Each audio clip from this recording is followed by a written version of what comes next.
Good morning. Good morning. Apologies. We're waiting for. Welcome, first of all. Good morning. We're waiting for a couple of people downstairs and then we'll start shortly. Apologies. All right.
Good morning. So we can start. All right, so welcome again on behalf of the American Business Council. My name is Joseph with the ABC. I would like to hand over to our host, Citibank, representing the CEO of Citibank Nigeria, is Ms. Fumi Ogulesi, who is the Director of Corporate Affairs, Government Affairs, Sub-Saharan Africa. Over to you, ma'am. Thank you very much, Joseph. You got there in the end.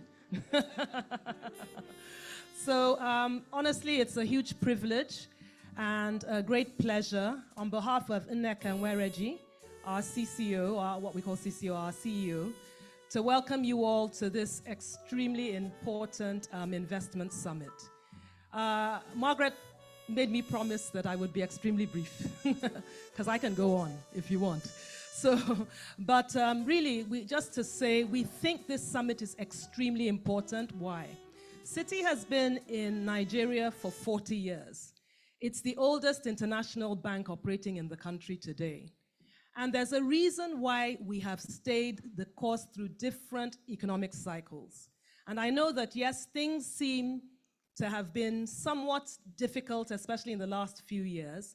But for us in Citi, we're actually bullish on Nigeria.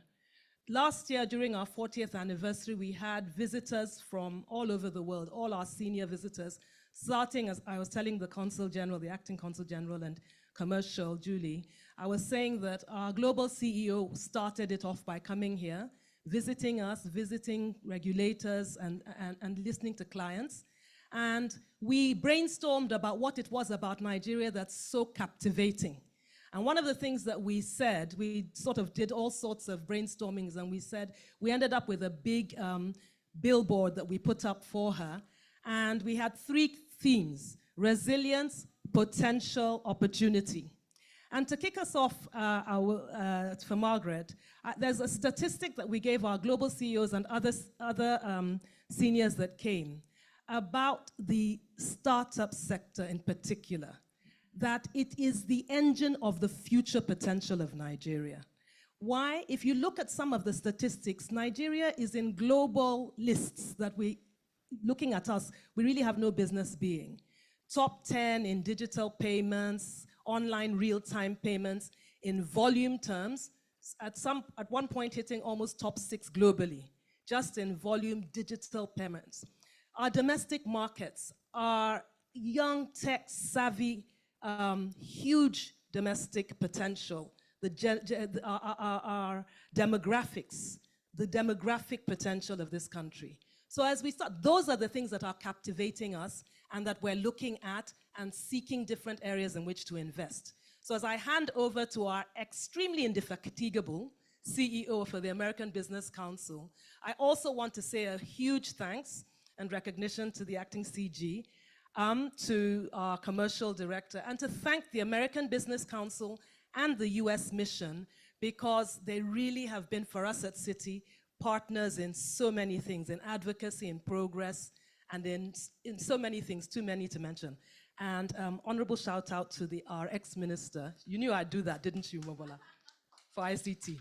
Thank you.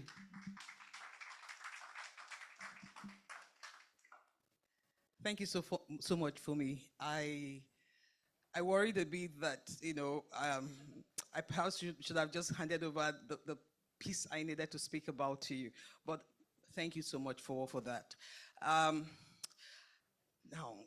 talking about startups, you talked about the powerhouse, the startups being the powerhouse for Nigeria. This whole project that we're having today, the summit, is a culmination of something that's a real passion area for different stakeholders who have played critical parts. One of them is not here today. He's moved on to higher heights, but that's Will Stevens. I would say the former Consul General. I would say that, once upon a time, he said to me, look, we need to have an associate category for startups. At least we have the startups that are registered in the US and he would say jokingly, they pay taxes, so they pay my salary, as he would say. And so it's important for us to pull them into the fold and see how we can build them into becoming the unicorns of the world. And then I was like, this is a great idea. We need to move this going, but get this going. But I've always known that most AmChams, especially when you have big corporates, are usually like, look, it's tedious to do this work. How are we going to move forward with this and all? But luckily, we have the chair of the membership committee, Niyi Yusuf, who immediately understood the need for us to pull this together, and it was like, okay. So we sat and came up with what would the criteria be.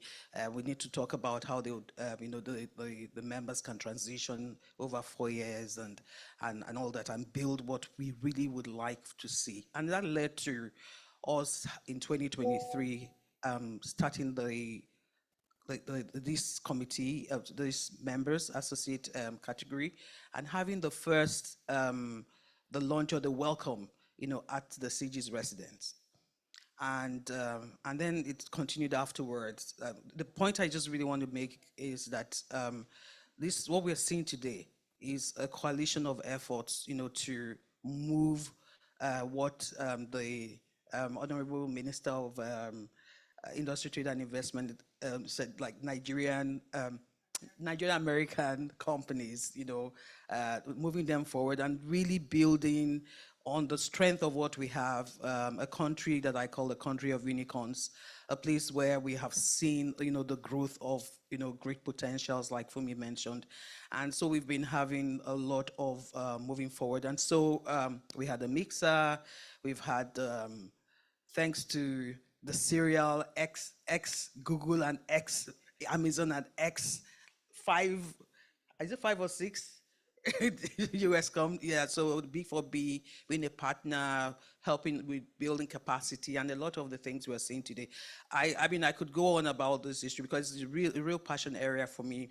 But I see a lot of opportunities, I see a lot of potentials, and I see the work that, the coalition of the willing, in a sense, I see the outcomes already that that we hoped that this was going to happen. So today we're not going to see Will Stevens with his wavy hands. We're not going to see that, but we're going to see the acting consul general, Joellen, who quietly and solidly has been doing the great work, really trying to push a lot of these things forward, and all of us here with the commitment and the mind that we have the potentials. There is the impact hub.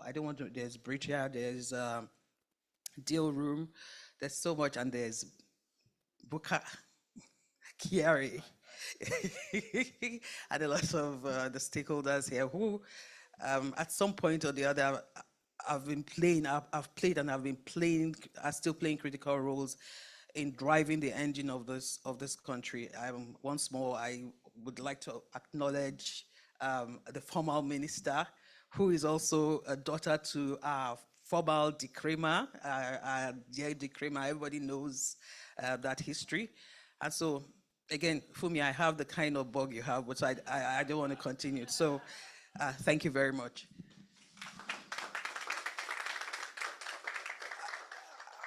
I think I would, since the moderators are making signs and faces at me from the back, I would like to call on Joellen, the Acting Consul General, to come. Thank you so much.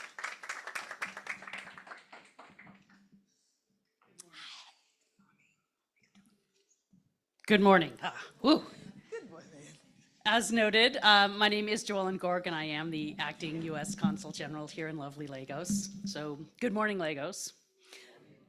It is an immense privilege to stand before such an inspiring gathering of minds, innovators, and visionaries as I extend my sincere gratitude for your presence here today. And of course, my appreciation to Margaret and the entire ABC team for inviting me to speak with you this morning. So the theme of this forum is fostering collaborative investment alliances between the United States and Nigeria. And this resonates deeply with the spirit of partnership between the United States and Nigeria. It's a partnership that is built on unwavering belief in our shared prosperity and in our ability to expand that prosperity in times of transformation. It is a vibrant expression of our shared commitment to fostering economic growth, driving innovation, and creating a future brimming with opportunity for both of our nations. Nigeria, often hailed as a giant of Africa, is unequivocally a land of boundless energy and opportunity. Your entrepreneurial spirit is legendary, and the innovation ecosystem here in Lagos and across the country is blossoming with remarkable speed and creativity. From fintech to agritech, healthcare, renewable energy, Nigerian startups are not just solving local challenges, they are developing solutions that have the power to transform this continent and indeed the world. The United States has long been a global leader in innovation and investment, and we recognize the incredible talent and drive that exists in the Nigerian youth. We believe deeply in the power of private sector-led growth, and we are committed to facilitating connections that will unlock this potential. That is why in October of 2023, the US Mission and the American Business Council launched the Associate Membership category for US incorporated startups, admitting them into this community of established global business where opportunities can be identified and seized. As always, I urge all startups registered in the United States to join the American Business Council and leverage these opportunities. This gathering today is an extension of that opportunity designed precisely to help bridge the gap between the groundbreaking Nigerian innovation and the robust US investment. The United States has been committed to fostering collaboration with Nigeria in agriculture, education, healthcare, power, technology, all vital areas of development and economic growth. And over the past 4 years, about 80% I'm hearing of startups are incorporated in the United States, most in Delaware, and they've raised over $3.7 billion of funding, with I hear about 60% coming from the United States. These numbers indicate that we have a strong interest in supporting the growth of not just the startup ecosystem, but the digital economy at large. So to our American investors and venture capitalists and business leaders who will make this happen, thank you for being here. You represent the cutting edge of global capital innovation.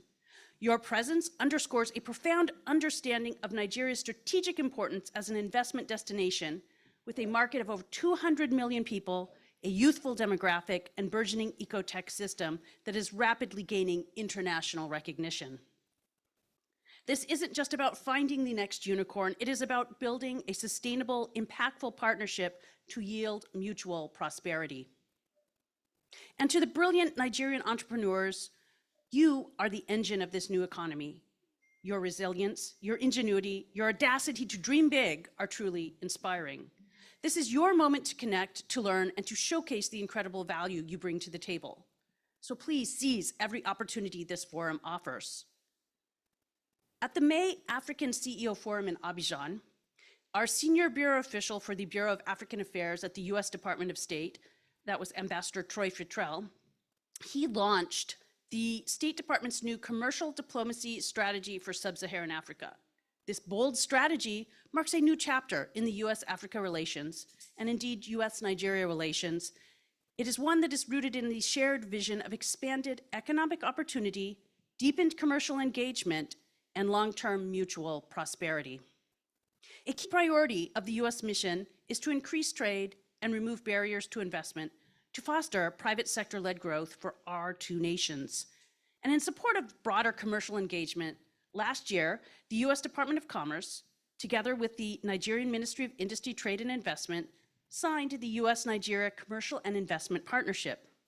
This is a 5-year memorandum of understanding that promotes 3 key pillars: agriculture, the digital economy, and infrastructure. With this initiative, we hope to address non-tariff barriers and other regulatory challenges which have dampened two-way trade and investment, and we hope to identify concrete steps both of our governments can take to address such challenges. We firmly believe that by working together to advance our shared economic interests, we will create jobs, boost innovation, and unlock new opportunities on both sides of the Atlantic. Our commercial service team based here in Lagos is playing a pivotal role in translating opportunity into action. They lead a delegation of Nigerian companies to the United States every year for the annual Select USA Investment Summit, which includes special tracks and networking opportunities for those companies. Nigeria is reshaping the future of technology in Africa, and its youth are changing the world. We stand ready to together strengthen the institutions and regulatory framework that will make Nigeria an even more attractive place to invest. The mission will continue to work around the clock with our Nigerian counterparts across the federal and subnational governments to support ongoing reforms that are critical to attracting more US foreign direct investment to Nigeria. But today is not about speeches. It's about connecting ingenuity and innovation with finance. Something we in the consulate have heard time and time again is the key issue to enable Nigerian talent to connect to American financing expertise in ways that can help to transform the world and expand prosperity for both Nigerians and Americans. Today is about the conversations that you will have, the ideas you will exchange, and the partnership you will forge. It's about turning potential into prosperity. So let us seize this moment to deepen our collaboration to unlock new avenues of investment, to collectively build a future where innovation knows no borders. And I encourage everyone to engage actively and explore the opportunities. The future of the US-Nigeria economic partnership is being shaped here right now by all of us. Thank you. I wish you a very productive day. Thank you.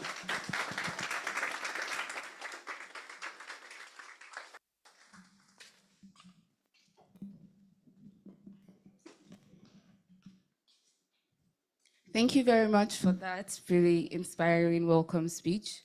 I have the honor to introduce the keynote speaker, Mr. Ugochi Aguda, who is the CEO of the Pension Fund Operators Association of Nigeria, PENOP. So I'll hand over to him. Thank you very much.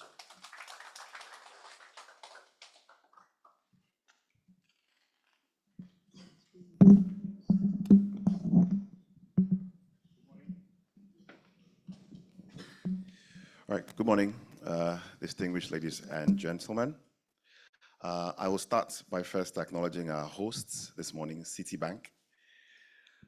I did apply to Citibank when I started my career a number of years ago. I didn't get to work for them, but I did work for another international bank, Standard Chartered Bank. And since I'm in their building, I will not give my opinion on which of them is the better international bank in Nigeria. But I do acknowledge the brilliant work that Citibank are doing, and we did collaborate on a number of things. When I was in Standard Chartered Bank, working in FI, Department of Financial Institutions, and we did invest in a number of things, either syndicated and all of that. So well done on the work that you do. But I'll leave my thoughts to myself. I also like to acknowledge the acting US Consular General in Nigeria, Joellen Gog, and also Julie LeBlanc. But forgive me, as a former speechwriter to a cabinet minister, I also have to acknowledge and recognize some of the people I saw on the flyer. If they're not here, tell them that they were acknowledged. Director General of SEC, Dr. Agama, the chair of the Presidential Tax Reform Committee, and of course, the former Honorable Minister of Comtech, Dr. Mabola Johnson. I acknowledge you. I also want to acknowledge the captains of industry here present and all actors in the startup ecosystem. If you had to go through the security clearance to get here, then you are a dignitary. I acknowledge everyone. Thank you. But a big shout out to the sponsors and partners for this event, and of course, American Business Council, led by the passionate Margaret Olele. We had a passionate conversation when she contacted me about the keynote speech for this event, and I thought, what angle should I come from? And what note should I be hitting for this audience? Then I concluded that I'll speak from my heart and my personal experiences. I've had the privilege of being a co-founder, trying to raise money from institutional investors and pension funds. At the time, I thought pension funds were snobs. And I reckon some of you here might have that view. But I've also had the privilege of working for a VC firm, and I now work for the pension fund. And my role over the last 6 years has been really to bridge the gap between the pension funds and the real economy. We've done some work over that period, but let me just say that, that bridge is still being built. But having said that, let me start by hitting my notes by just looking at the entrepreneurial culture in Nigeria and of Nigerians. And Mr. Ogunlesi spoke about that. Joeline also spoke about that. And it hits you when you arrive at the airport. The culture immediately hits you, whether it's individuals trying to carry your bag for a fee, or those giving you a phone to call your driver or your loved ones, of course, for a fee, or the taxi drivers who literally in your face. And then when you manage to get through the maze of the airport and you hit any traffic spot, you're immediately swarmed by what seems like thousands of individuals trying to sell various things, from cooked food to pets to books to electronics. A note of caution, though, this is an over-the-counter market, so pricing is solely based on individual negotiations. And the range can be so wide just depending on who does the negotiation. But the thing, though, is, all of these entrepreneurs, something's driving them. That's the need to fend for themselves and the need to stand out from a 250 million large crowd. And I always say, what makes us Nigerian? And she hit about it. Whether it's the resilience, whether it's that creativity, innovation. And it's something I always think about. Whether it's the number of degrees we're trying to get, whether, just energy. It's because we just have to stand out. There are 250 million people, the young people in the room. When you're writing JAMB, you're trying to enter university, you've got a long list, so you've just had to stand out. And that's what makes us uniquely us. But those entrepreneurs, every day they're exhibiting attributes like, sales forecasting, in-your-face marketing, after-sales service, market positioning, brand awareness, and the likes. But the challenge has always been, how do we merge those entrepreneurs with the right institutional support and guidance? Else, their endeavors will stay at a micro level or subsistence level. And that's what we need to crack in Nigeria. How do we get the right kind of institutional support to scale these and other sorts of businesses? Faith Foundation's State of Entrepreneurship Scorecard for Nigeria for 2024 cited limited access to finance as the #1 challenge for entrepreneurs in Nigeria, and I'm sure most of you will not be surprised. But they also cited poor power supply, insecurity, FX problems, infrastructure challenges, limited access to markets, in that order, as challenges faced by local entrepreneurs. So back to my own personal experiences. I'd alluded to the fact that I worked for a cabinet minister. Interestingly, when Dr. Mobola was also a minister. And about 10 years ago, we did some work that had to do with dismantling barriers to PE and VC investments in Nigeria. Some of that work was actually what has led to the increased deal making that Joeline spoke about in that space in Nigeria. But for institutional investors, more specifically pension funds in Nigeria, our investments in startups or medium-sized businesses are limited or done indirectly. We can only invest in these businesses through intermediaries, fund managers, or through funds. And I guess I'll say that there's an inherent dread in investing in VC fund managers whose stated mode of success is the proverbial spray and pray. That is, they invest in multiple startups with the hope of having one of them turn into a unicorn. In a traditional pension fund manager, his stated aim is to preserve and grow capital for retirees. They will literally cringe at the pray and spray strategy. Sorry, the spray and spray strategy. But however, the hunt for yields in the last number of years, as inflation has increased, as we were just chatting recently, is possibly causing a rethink. Again, I also have the privilege of sitting on the National Advisory Board for Impact Investments in Nigeria. And we have 4 main pillars in trying to move the needle on impact investments in Nigeria. The first pillar is demand for capital. Is looking at businesses that require that capital. And the second pillar is the supply of capital. That's institutional providers of capital. The third pillar is the policy lever, looking at what policies do we need to push to incentivize various players in the ecosystem. And then the final pillar is intermediaries and market builders. All of these pillars need to work in consonance for money to flow at scale to startup ecosystem. I think what we are seeing is fits and bits here and there and opportunistic funds from outside Nigeria. But if we want to flow it at scale, all of those pillars need to work in consonance. And I'd say access to finance is very critical, but it's not the only factor. There has to be concerts between policymakers, intermediaries, accelerators, incubators, and the likes.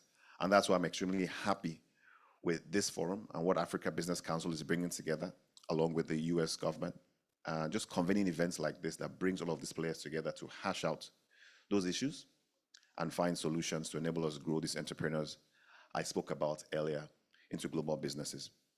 And that's something the US has done extremely well. The proverbial FANG, F-A-A-N-G, Facebook, Amazon, Apple, Netflix, Google, all of them started as small businesses in garages with one or two founders or co-founders, but they had VC and PE funding that enabled them to scale. And that's what we need to do more in Nigeria. Finally, I'd say before you meet someone, you typically have that preconceived notion of the person. So if you did think, like I used to before, that the pension funds are snobs, please think again. I'm here representing them. I'm here to engage, to learn, to see how we can work together to build the needed capital that will enable businesses that will build Nigeria and scale globally. Thank you. Thank you.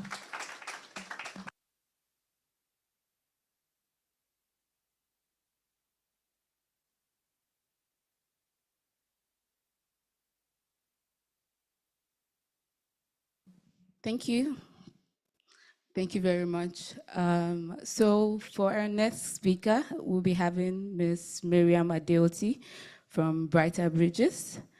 Yeah, she would be giving us a presentation on the trend analysis. Thank you.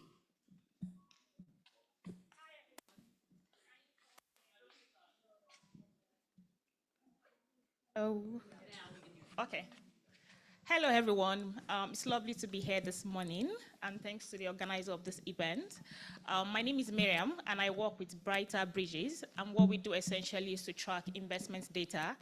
And over the next couple of minutes, I'll just walk you through what has been happening within the Nigerian investment ecosystem over the last 10 years, right? I also know that there will be some panel sessions, really just to explore how the ecosystem can attract more data, specifically local capital, to really just help startups in scaling their innovations. Okay, do I have my slides on? Okay, I'll just present from my tab here. So in my first slide here, I have the key figures. So over the last 10 years, more than $7 billion have been raised by about 700 Nigerian companies in the last 10 years. And this key figure actually represents 28% of all the funding that has been raised across Africa. And this metric actually ties Nigeria to be one of the largest ecosystems within the continent. And my next slide really just compares how Nigeria performs in terms of attracting funding with other big markets in Africa. So by big markets, I mean South Africa, in Southern Africa, Kenya in Eastern Africa, Egypt in Northern Africa, and I mean Nigeria, right? And you can see, and I would have really loved my slides to be on, but the chart is really just showing, okay. Alrighty.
Okay. So like I said, over the last 10 years, Nigeria has acquired over $7 billion in funding.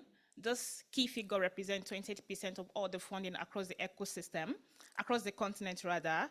And one of my slides also just shows how Nigeria has performed, with other big markets. Then my next slide is really just looking at how that evolution has been over the years.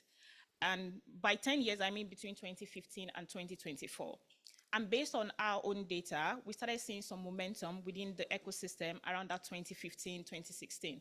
2015 having early players like Paga raising over $10 million in funding, to Jumia raising some funding in 2016, to Paystack getting accepted into Y Combinator in 2016 also.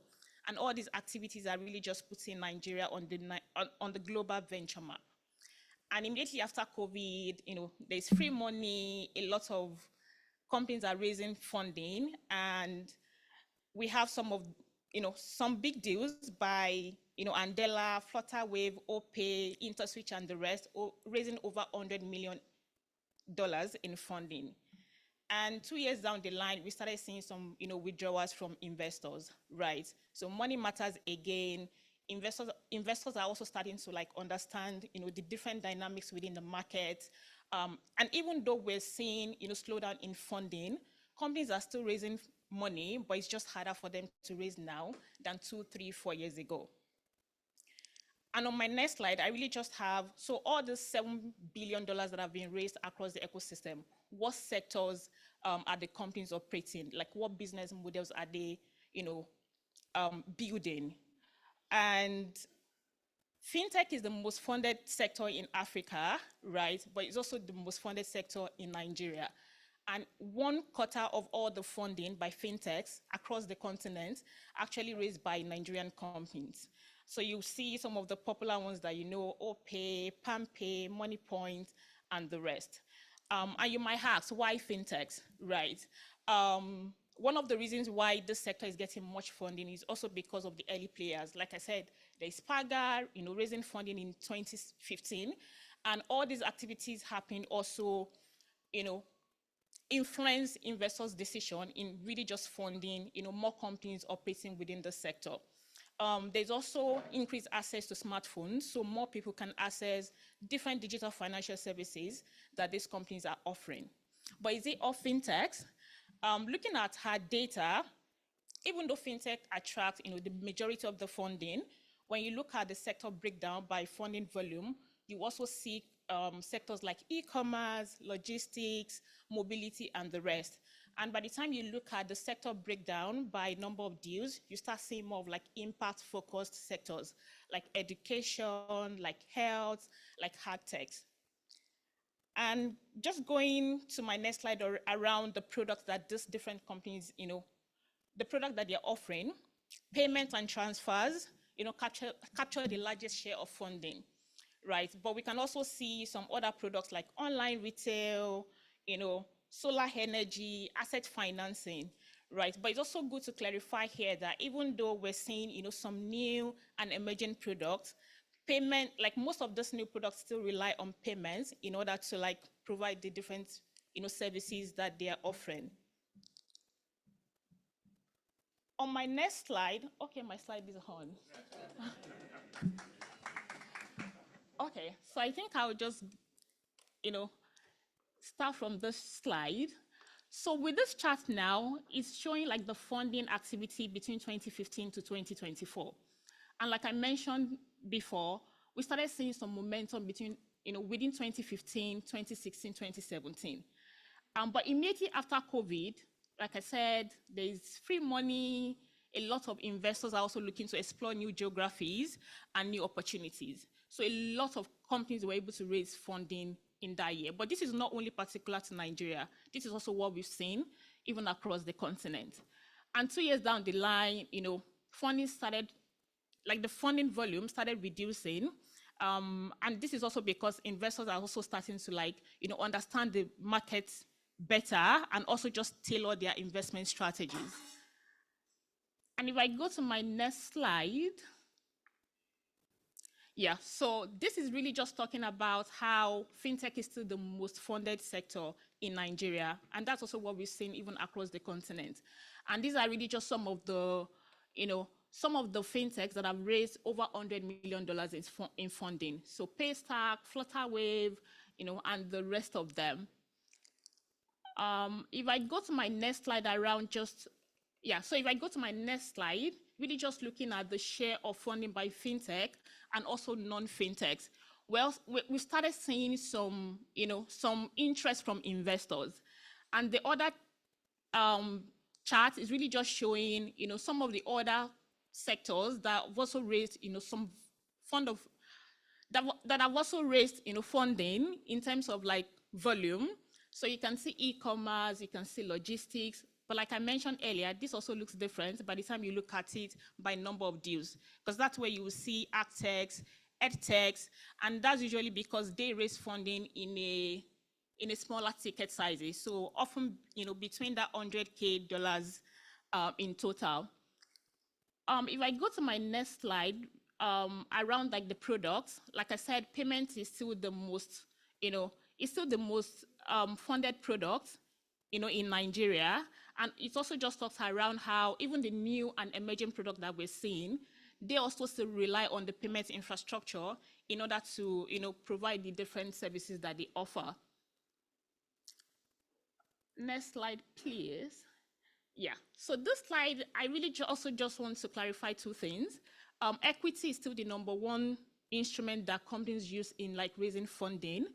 But with the funding slowdown, innovators are also starting to explore, other funding instruments outside of equity. So we're seeing more of debt. And also this slide I also just want to use this to clarify the role of grants.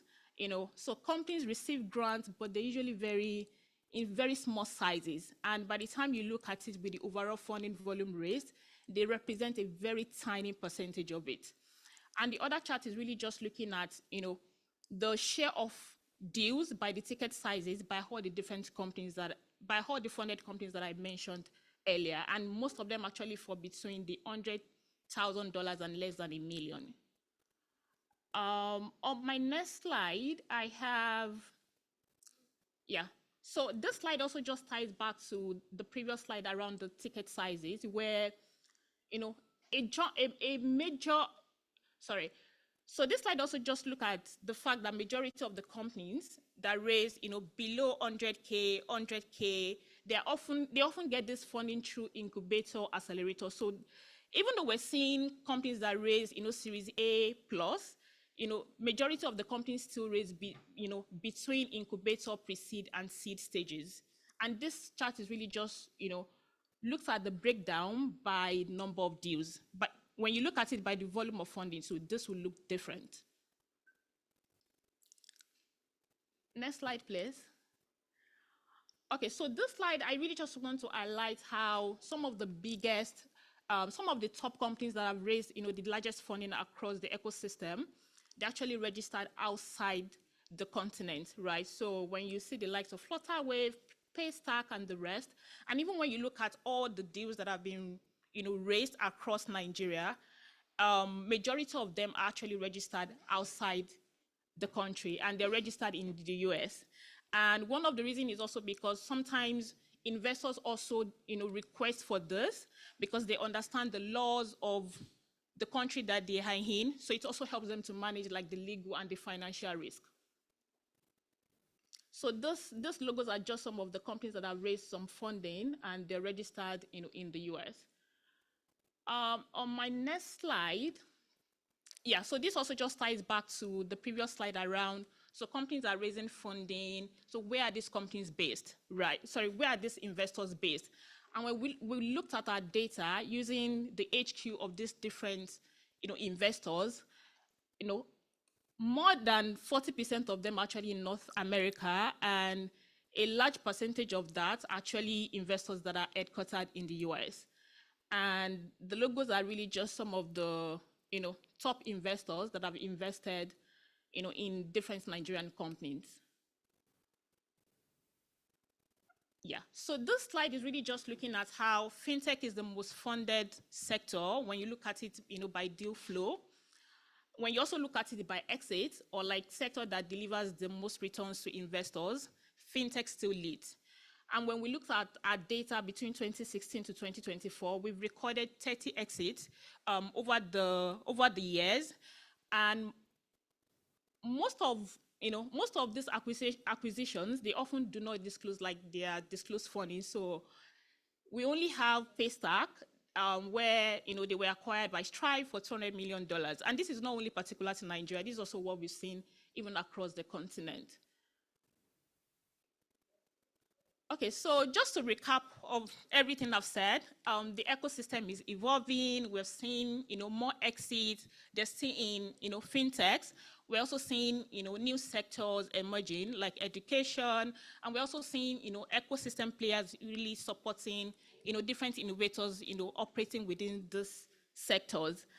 Equity is still the main instrument, but we're also seeing some traction in debt, in using debt as an instrument. And I think that would be the end of my conversation. Thank you so much for listening.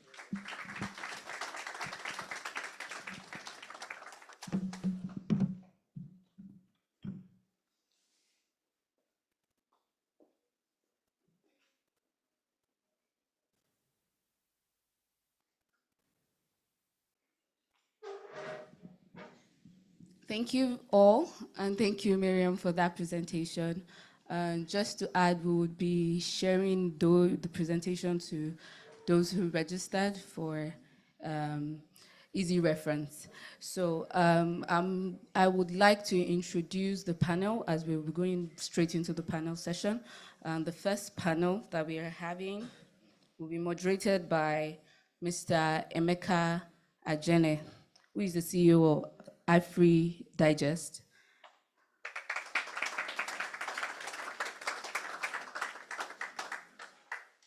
And he will be introducing the panelists. The panel topic is opportunities in Nigeria and the need to unlock local capital for global growth.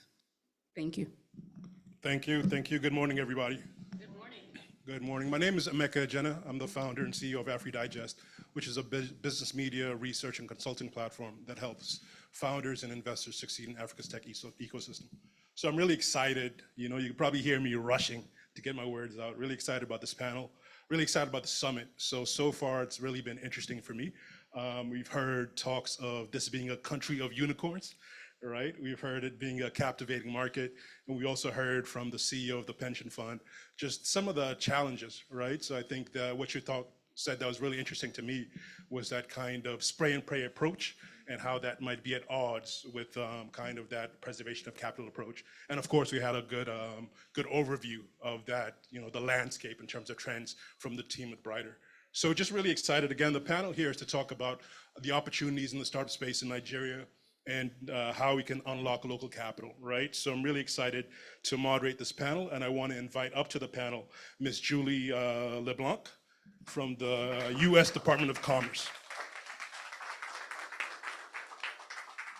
Also with us, we have Dr. Omobola Johnson, partner at TLCom Capital, one of Africa's leading VC firms and former Minister of Communication Technology for Nigeria. Also with us, we have Mr. Kyari Abubakar, CEO of Inlax, who brings to the panel 30 years in tech and financial services. And last but not least is Mr. Hertz Fozan here. Fantastic. So he's comes to us from Conduit Group Africa, which is a firm that, true to its name, acts as a conduit between the public sector and private sector to drive growth in Africa. So one of the first things that was mentioned, I think, by the CEO of, or the speaker from Citibank was, what is it about Nigeria that's so captivating? Right. So if you think back to that, that's one of the first things we heard today. So we have about 60 minutes, and that's one of the topics that we'll start with. So I want to explore that, and I want to come to you, Dr. Johnson, first, right? So last year, as we heard really from the Brighter team, so not just last year, I think the Brighter team data was that over the last 10 years, $7 billion has come into Nigeria. right? And from the data we've seen, if you look just at equity, Nigeria has really been the top startup destination for investments into the continent. So you've seen Nigeria's tech ecosystem from many angles, as a minister, now with Telecom Capital as an investor, also from the telecom side as, the director from MTN rather. So I just want to ask you to paint a picture for us, in your perspective, why is Nigeria so attractive as an investment destination? I think, thank you very much, Emeka, and it really is a pleasure to be here. I've also got my own story about Citibank. This square here used to be my office. When I was country manager director of Accenture, the second floor was our office. So I'm sitting right in my office almost 12, 15 years ago. Why is Nigeria such a compelling story? I think, for me, mentioned it. I think, first of all, it's a market that you can't ignore. There are 250 million people. It's a market. It's a country of entrepreneurs. We're hustlers, but beyond hustlers, I think that there are a number of things that are also going for Nigeria. We are building some fairly significant digital infrastructure. If that infrastructure is not there, the tech startups cannot thrive. So when you look at the number of consumers that we have, the number of consumers that we have 5G. There are data centers that have been built in Nigeria now to support, all the things that the tech startups are doing. So there's some seriousness and some real money going into digital infrastructure. I think the other thing that, and I've also talked about the market of Nigeria. I think something that has happened over the last 10 years, it's still very early, but the slide that the young lady from Brighter Bridges showed is that we're seeing some seeds of exit. So they're seeing, particularly fintech is the one that has taken the most dominance, and that's because the value proposition is very compelling. We have a number of millions, tens of millions of Nigerians that are underserved as far as payments, lending, whatever it is concerned. So it's a huge, huge market. And so what we're seeing is that, yes, a lot of money is concentrated there, and for good reason, because the potential is very compelling. But what we've also seen is that we've had Nigerian companies that have started off very small, but have been able to build fairly significant businesses. And while there have been no IPOs, in the fintech, and that's very important. There've been no IPOs, so no exits the way that we like to think about exits, but there have been exits for some of the smaller investors. So if you invest in Flutterwave or Paystack when there were smaller companies, you did very well. So that is also beginning to create this notion that you can invest in companies, in tech startups in Nigeria, and you can get good exits. Still early days, but I think very important as evidence for Nigeria as a good destination for venture capital. No, that's fantastic. And I just wanted to, prod you for, you talk about there haven't been many IPOs, but within Telecom's portfolio, there's a lot of interesting companies, right? So fintech and outside of fintech, I think Andela, Fairmoney, Zone. So if you think about, to make that concrete within your portfolio with the caveat that's no exit, so it's still, on paper, just when you think about your portfolio, what is a success story you point to? So we have two funds, and I should say that we have about $220 billion under assets under management, two funds, Tide 1 and Tide 2. Of course, the big success story is Andela. We have a unicorn in our portfolio. We're this close to an IPO, but I guess the market turned. So that's one of the key successes that we mentioned. But having said that, and Andela is not a fintech. We're very proud of that. But we also have some. You mentioned a couple. Fairmoney, which it's a fintech, it's a lending fintech, also doing very, very well. 1.6 million consumers lending between 50K to 100K to people that have no access to this money. I think the other one to talk about is again the non-fintechs. There's Pula, which is it's an insurtech. What it's actually doing is investing. It's helping large insurance companies to insure small-scale farmers across Africa.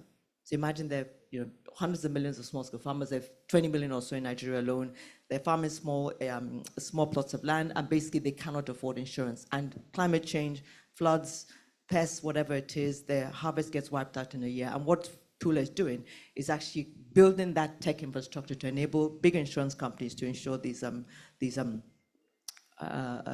small-scale farmers. So again, Pula has done very well. They just raised their Series B, $20 million late last year, doing very well. ULesson, I have to mention, the last one I'm going to talk about. ULesson is, many of you know Sim Shagaya of Konga, of Deal Day. Sim is building one of the largest edutechs in the continent.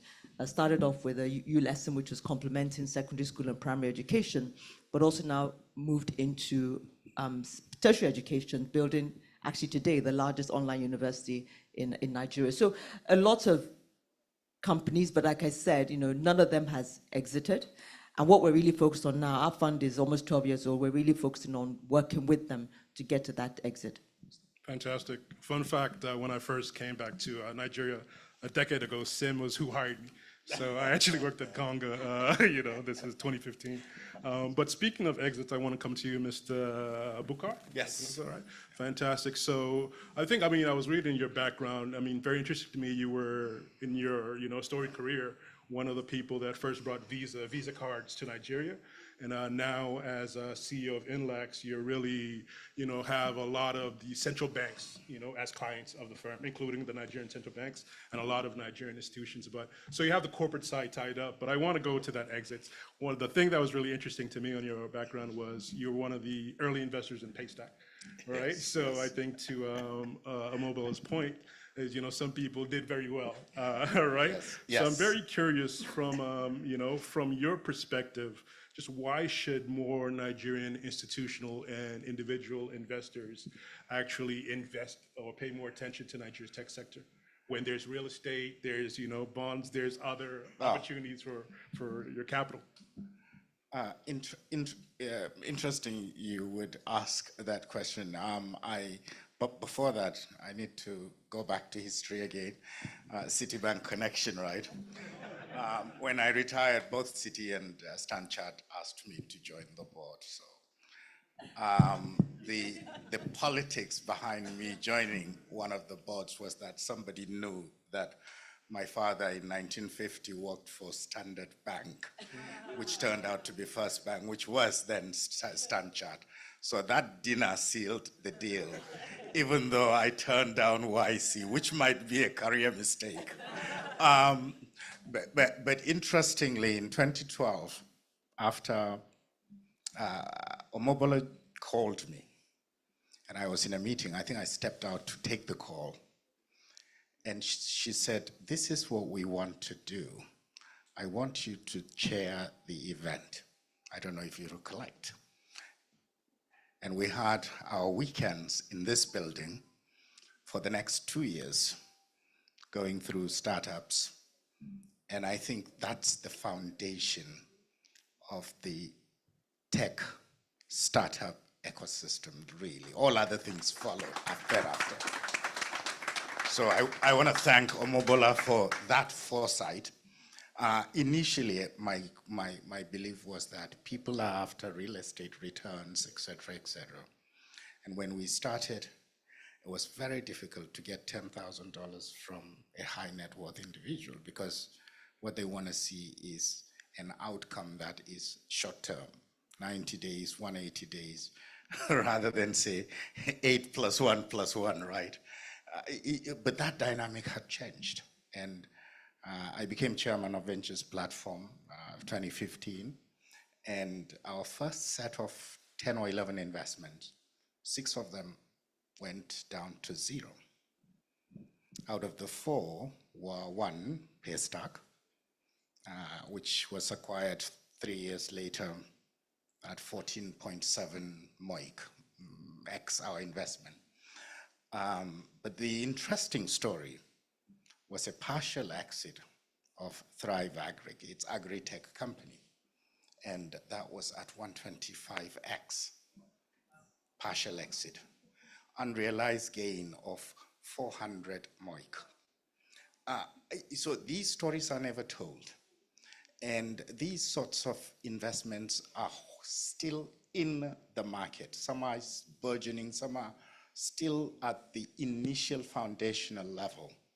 I mean, I've turned down some investments as angel investor that I would regret to my grave.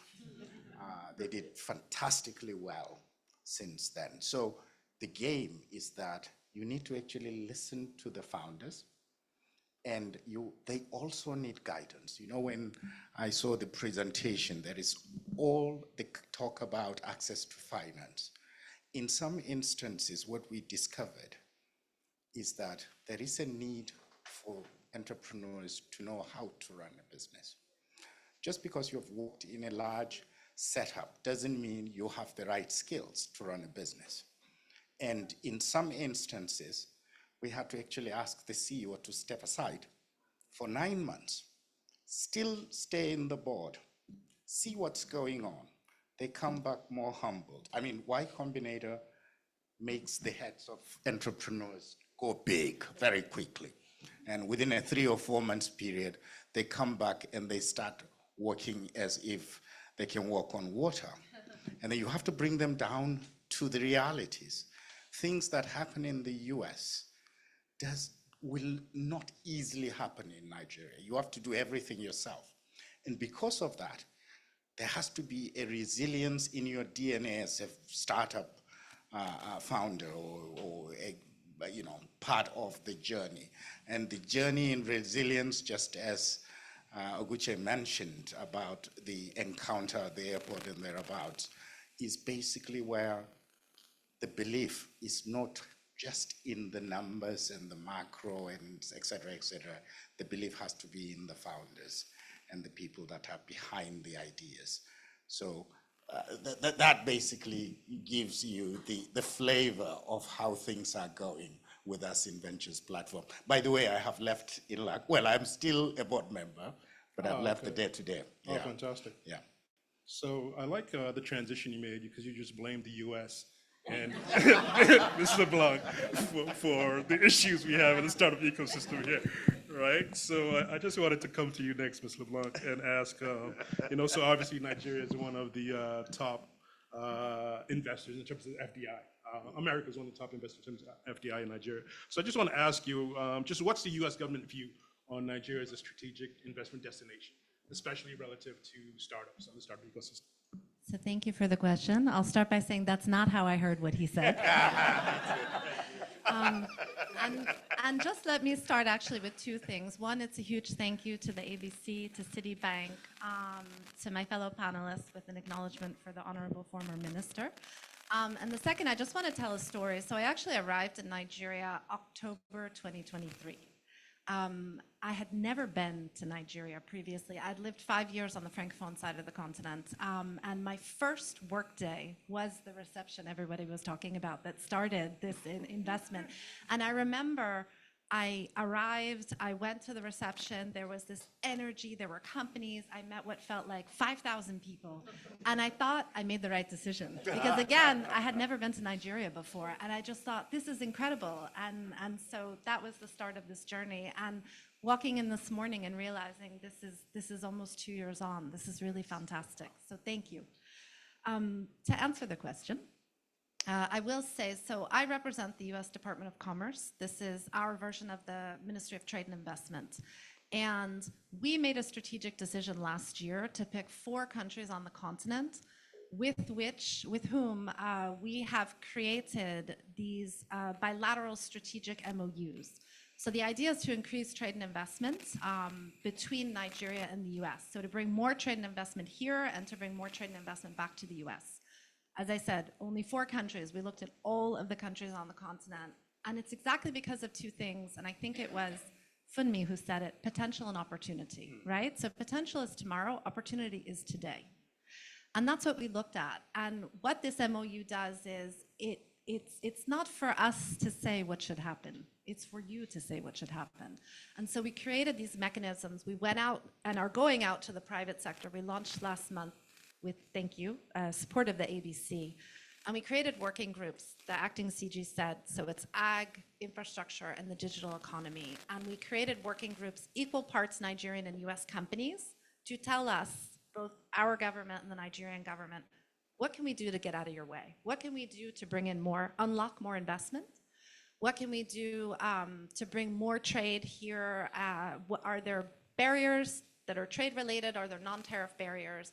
How can we build this thing together? And so we've just started that. And I will say again, so the working groups are only private sector, and we've specifically reached out to all voices. So we have the big companies, but we also have startups, because we understand that to really understand the opportunities and to really make a difference, we need to hear from everybody. So we do have in every single working group at least 2 or 3 startups, from the smallest to also We have Pan Atlantic University, the Entrepreneurial Development Center, so they represent, I think, 2 million startups. So we really wanted that voice because it's crucial for us. And again, this speaks to opportunity and potential, right? We're looking at today and tomorrow, and of course, startups are going to be the bigger companies further down the line. But the short answer is, we're very excited. We see lots of opportunity and potential, and this is a strategic market for us. And really, the work has just begun. Fantastic. I really like that framing around the potential tomorrow and the opportunity today. And I think it speaks to, or just indicates, some of the ambition some of the entrepreneurs in this room and outside have. And in terms of ambition, one thing that really spoke to me about this panel is the ambition that you have, Mr. Fawzan, you and Conduit Group, right? So there's an initiative that you're leading, I believe, called the 10 in 5 agenda, where you're aiming to catalyze 10 billion in investments in 10 sectors across Africa, over 5 years. So, now we're kind of transitioning at this point in the panel. We have a sense of the Africa opportunity, and I want to now move to the second part of the subject, which is the local capital. So the question I have for you with this 10 in 5 agenda is, will local capital from, again, individual investors, institutional capital, will that be important in achieving this 10 in 5 agenda? And if so, how so? Thank you so much. I don't think that the entire goal of the 10 in 5 can actually be achieved without the local capital. Partially because one of the biggest issues that we had, so a lot of our financiers are from the US predominantly, because Conduit is originally US owned. My partner is an American lady. And then the Middle East, yeah, that's pretty much it. Some few parts of Asia. But you find that one of the biggest questions we had, and this question is not just limited to the Conduit Group. As a matter of fact, it's one of the reasons why the Conduit Group was founded in the first place, always is, why just my money, right? I worked at DMA Capital, and I was part of the people behind the results are not very glorious, but the Nine Mobile acquisition, Keystone Bank, and a few others. And you find that we did Bachita Sugar over in Kwara State, and you find that there is this trail of the same mistakes being made, right? But the people with the money, the people holding the bag in the US and the Middle East, are seeing these mistakes. They may not be very obvious to the people on the ground. So the people on the ground, it may look like, Nine Mobile didn't work out, yeah. But to the person who forked out the money, they're like, why did you allow this to happen? And then the result to that always is, well, why is it my money? Why is it all my money that's being risked, right?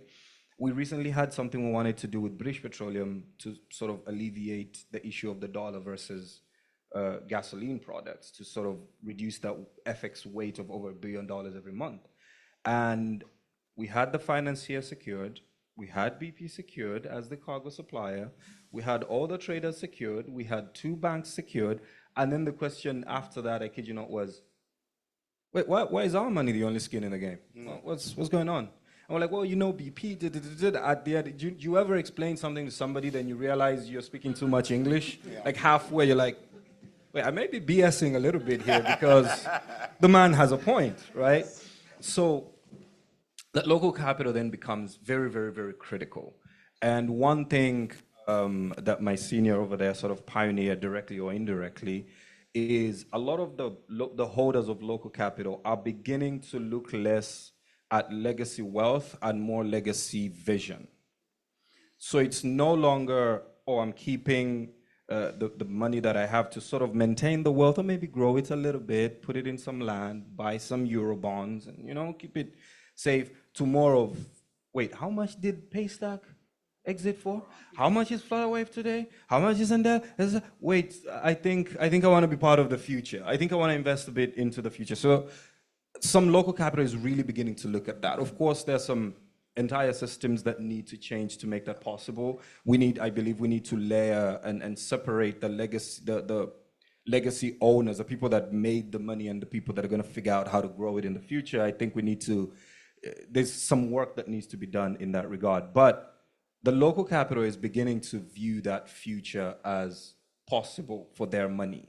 And what we're doing with the 10 in 5 on a lot of things is we'll say, okay, here's some money from the Al Maktoum family office, who are our partners. They'll bring $100 million. We have a local partner that's bringing $50 million, and Conduit is helping manage the deal. That way, Al Maktoum doesn't feel like they're taking on the entire risk because they're not here. This is a country that doesn't speak Arabic. There's a lot of cultural, demographic differences that they don't understand. And those differences and the inability to arbitrage them is the reason a lot of big transactions didn't work out in the past. They're some of the biggest mistakes in investment that used to happen. So we are very, very keen on sort of bringing as many. As I'm speaking right now, under our umbrella, we have a fintech that we own, and I'm purely looking for local financing for it. Purely.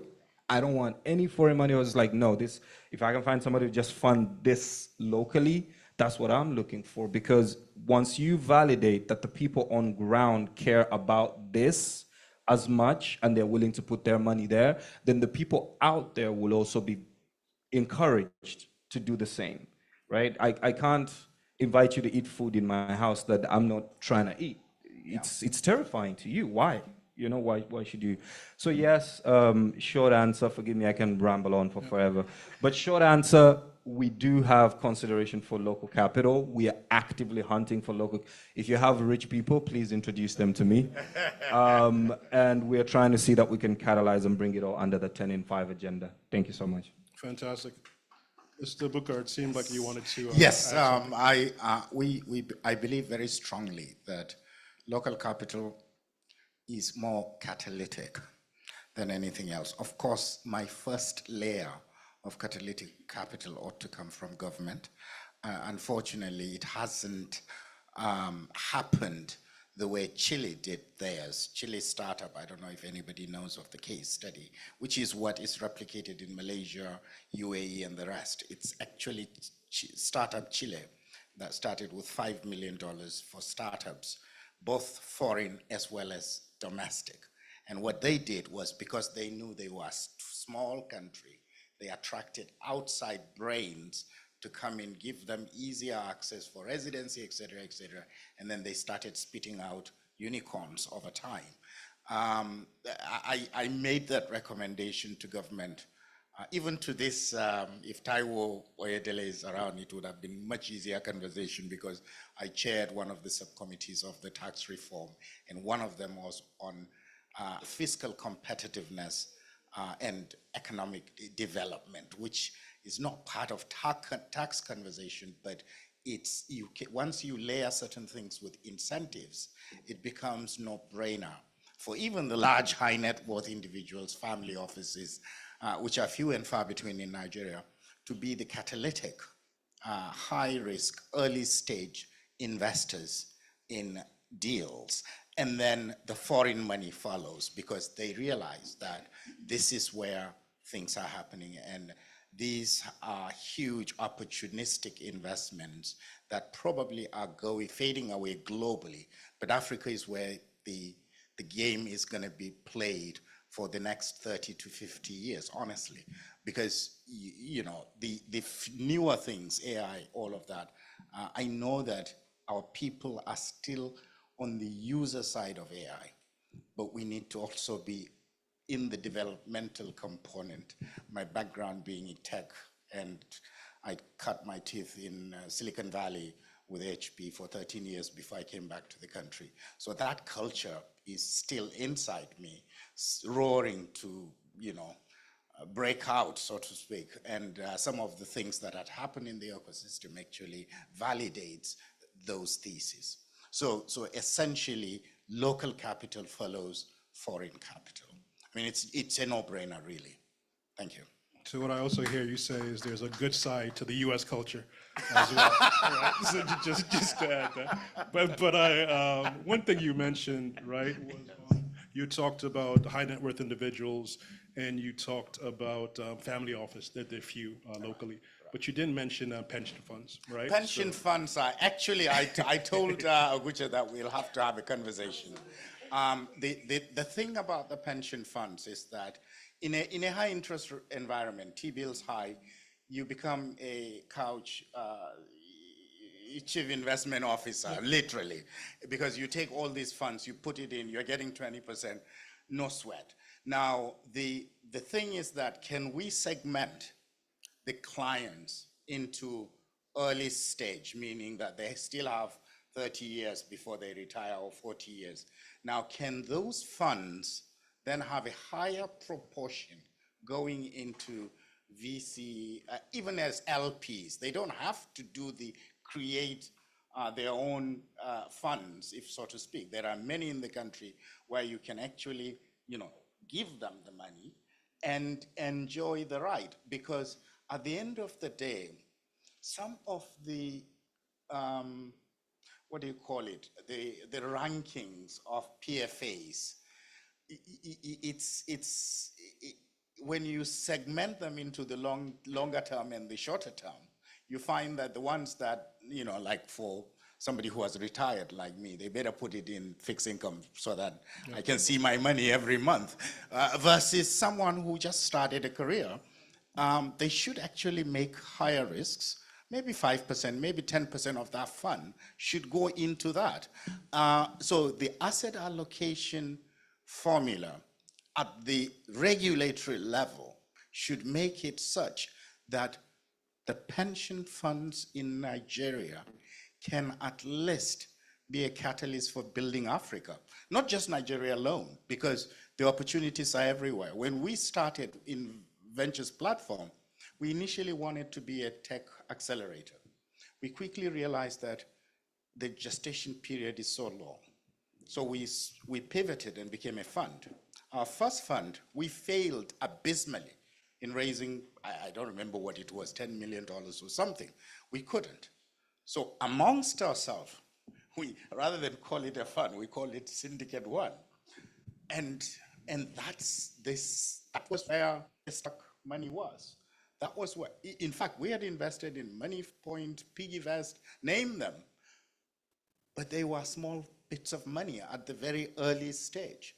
And then our thesis was that we will be an early stage VC.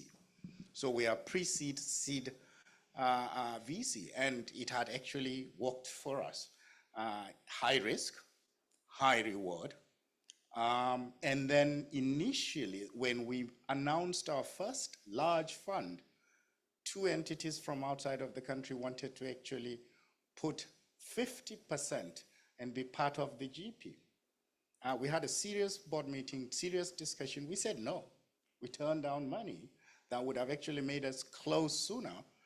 But at the end of the day, it was the right decision. So the local capital is very important.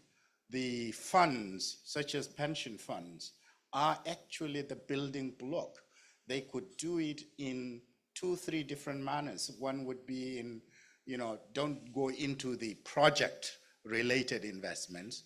Come in after the projects have been completed and be the cash flow I don't mean to cut you off, but I want to come to that point Yeah. and ask Dr. Omobola to chime in.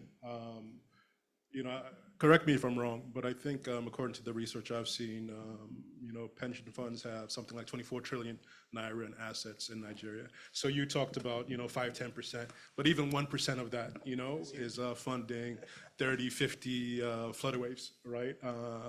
And then so I want to start some drama, Dr. Johnson, right?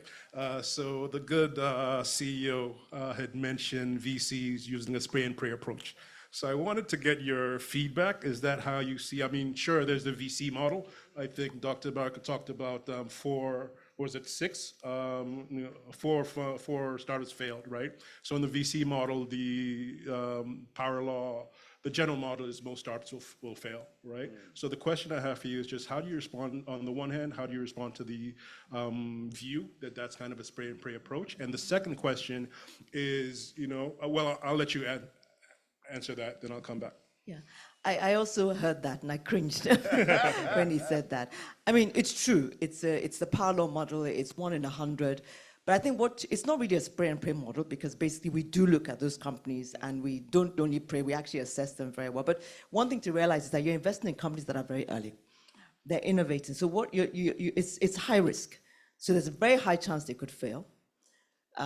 There's also a chance they could succeed. So so to your question, it's not so much spray and pray. It really is a VC model. It's the fact that you look at thousands of companies over a period of time, you invest in maybe 1% of them, and you hope that 1% of that 1% is going to be the one that returns the fund. That's the model of VC, and that's really why it's a bit of a challenge to try and explain that to the more sort of traditional pension funds.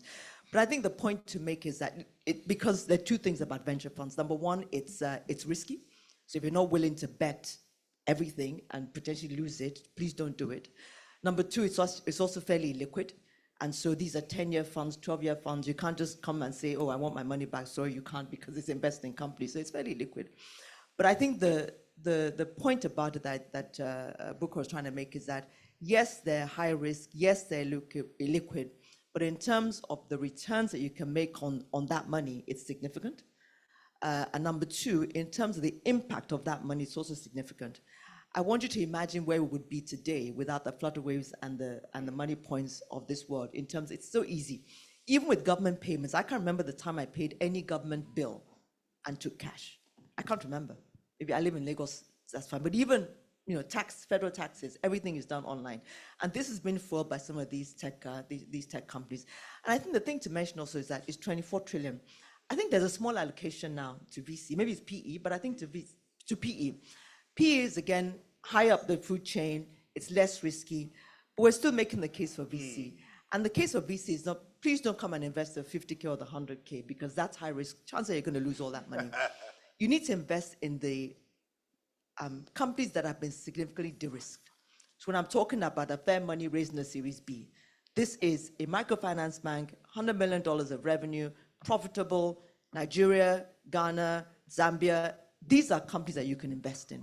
So I think the case to be made to pension funds is that VC is not, when you think about VC, you think about, startups. Every time you think about a startup, you think about some young boy that's, just playing around with this money. But the thing about it is that it's a very large spectrum. Ventures Platform is a pre-seed and seed fund. TLCom Capital is a seed and early stage fund. There are bigger funds that do the Series B, Series C. So there's a range. And I think the narrative to the pension funds has got to be, why don't we get your money into the companies that have been de-risked and that can allow them to grow? Fantastic. The second question I had for you, I'll just add a tiny bit of context first and before asking it, is that, the IFC's latest report, according to IFC, I think in May, 80% of the funding that goes into African startups comes from abroad, right? So there's this big gap, and that's the highest of any emerging market, right? So there's this big gap. We talk about local capital as being catalytic. We talk about the need for it and how it could the impact it could have. But so the question I have is, what do you say to people who say that local capital just isn't ready for VC as an asset class? I mean, I think it's the same argument around local capital. Because this is illiquid and it's high risk, there's got to be a bit more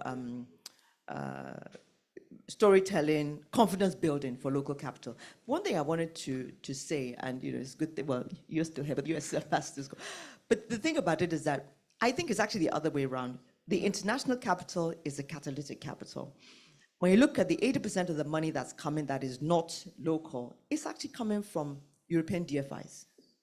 It's coming from the BIIs, the IFC, FMO. These are all, it's government money coming from these development finance institutions. They have a mandate to be catalytic in Africa. So for instance, our two funds, our first fund was 90% DFI, second fund is probably 95%, second fund is about 80% DFI. So they're the ones that are bringing in the money. Now, for the local capital, I think there are two things that local capital can do. It's an emerging asset for many of us in this side of the world. So we're still trying to understand venture capital. I mean, I know, for instance, when I'm talking to some of my friends and colleagues, and there's a big, I mean, it's out there. Kobo was one of the companies that failed. It's in our portfolio. They raised $20 million. And somebody says, that's just crazy. $20 million down the drain, literally. And so that understanding that, yes, it's $20 million down the drain, but for every Kobo that fails, there is a pooler, there's a U lesson that's going to succeed, and we make up for that. So you invest in a fund and not just a company. So I think there's a lot of that sort of narrative, building the confidence of local investors to actually participate in the industry. I think the second thing to say is around debt. So this is mostly around, and I think lady from Brighter Bridges, you made that, sorry, I forgot your name. She made that, Mariam, she made that point. There's a role for equity, but there's also a role for debt. And we're not seeing enough of that. And the debt can come from many instances. So you gave the example of Thrive Agri, which was actually debt, crowding debt funding from local investors. I think that's a great story. Traditional banks can participate. Actually, we see many of the companies today that are leveraging banks' balance sheet. Again, that's one of our portfolio companies, Autocheck, that is actually lending money to people that want to buy cars. It's the most difficult thing. If you want to buy a car, you go to a Nigerian bank, it's almost impossible because they're just not going to, they will, but trying to finance a moving asset that can just disappear. But what Autocheck has done is created the tech infrastructure that allows you to assess a car, say this car is good enough for you to buy. It does all the credit checks on the individual, and it then says to their partners, who are, one of them is Access Bank, First Bank, here's a credible consumer that you can finance. We've done all the checks and everything. Let me use your balance sheet to lend money to this person. So that's the way that we can get more local capital. It's not only equity, there's actually a role for venture debt in this as well, local currency venture debt. That's fantastic. I wish I had more time because I'd love to dive into, you talk about Kobo, but Kobo I think is a bit of an old story, but the new story with Telecom that people are talking about is Okra, right? Lots, I think a different scale, 16 million, but I think there's still that perception, what did these guys do with the 60 million if I had a fraction of that? 16. 16. Right. So I think that's what people, that's a conversation today. And I think there's a role for sure for narrative and storytelling and perception that, it's a high risk asset and, and these things happen. It's a flip side of that 125x MOIC, right? More, right? So these things happen. But the other thing you talked about was the hybrid. If I can just say, there's something also around this high risk, particularly when you talk about fintechs. These are, and yes, Okra was another portfolio company that, in a sense, a little bit different from Kobo in the sense that we actually decided with the founder to wind the company down, and the capital, some of the capital was actually returned to the investors because they didn't spend all of that $16 million. I think there's also a part where I think later, maybe if we have time, we're going to talk about the role of government. I think regulation is important, and when we shy away from highly regulated companies that are being founded in highly regulated industries because it's tough. We know that the regulation in this side of the world can be actually quite difficult, and it's one of the reasons why Okra probably didn't do as well as they could have done. It was open banking. The regulation came much later. Halfway down the line, government decided that they were going to do what Okra was doing, and they did it at a fraction of the cost. And so, they just pulled the rug from under their feet. So, not making excuses. Some of these companies will fail, and it did. And the story's out there. But the point to make is that these are high-risk investments. When you go into regulated industries in Africa, they are higher risk investments. Even the fluctuates money points of this world, they've had their challenges with the regulator. And but I think they're big enough now that the regulator can pay attention, can listen to them, and begin to formulate policies that will actually support the growth of fintech. I think that's really, really important. But they had to be big enough. For the ones that are small and are innovating around things that are happening, they're still small, they're still sort of under the radar. It can be very, very difficult. And when we talk about, the role of government, this is something that governments need to be aware of and need to start doing as well. And if I may buttress something, I think we have a huge task of really doing global image positioning for startups in Africa, both the successes and the failures. Correct. We don't do postmortems for startups that fail. And so to everybody that's not in this room, as far as they're concerned, Okra just chopped money. And if you go on social media, they're like, oh, they bought a Range Rover, they bought this thing, they did that thing, and there's going to be all these stories. But nobody's actually doing the postmortem to put a spotlight on why did this fail. Because if people understand a lot more why something failed, they'll be more willing to take a risk on something else that doesn't have the same properties as this thing that failed, right? So our ugliest trumpets are louder than the most beautiful ones. The scammers are too loud, the losses are too loud, and we don't do proper postmortems to these things. But until we do, a lot of sort of confidence will continue to die, because it's this black box where we don't really know what's inside. So if something fails, I think, and this goes to esteemed financiers like yourselves that have these huge portfolios, is I think there needs to be a budget for marketing the failures, right? Like put money aside to do postmortems, to do PR runs, to actually let people know why this did not work out. Because that not only inspires confidence in your firm, it also inspires sort of other financiers to know, okay, so the next startup I'm funding, let me not look at it as, oh, fintech, I'm not touching it because Okra failed, but okay, fintech, I'm touching it because it doesn't have the reasons Okra failed, but I'm touching it anyways, right? So I think we need to do more global image positioning and marketing for both the successes and the failures. I just thought I should add that on top. Just a quick chiming in here as well. I think this story is, the narrative is not coming from us, meaning the members of the ecosystem. And if it is coming from us and we explain it clearly, it becomes easier for potential investors and even the consumers to appreciate what goes into making a decision like Omobola might make to put in 10, 15, 20 million dollars into a startup, because it's not an easy thing. You go through 400 entities before you make one or two investments. Now, that actually addresses the spray and pray concept. In even our own early stage, we have tools that we use in screening. And there were two entities in the early part of our life, maybe 20 or 40 investments thereabouts. There were two entities that failed our checklist, and we still waived. It's not something that an investment committee ought to be doing. And the reason is that it was quite sexy to be part of that journey. And guess what? They actually failed first.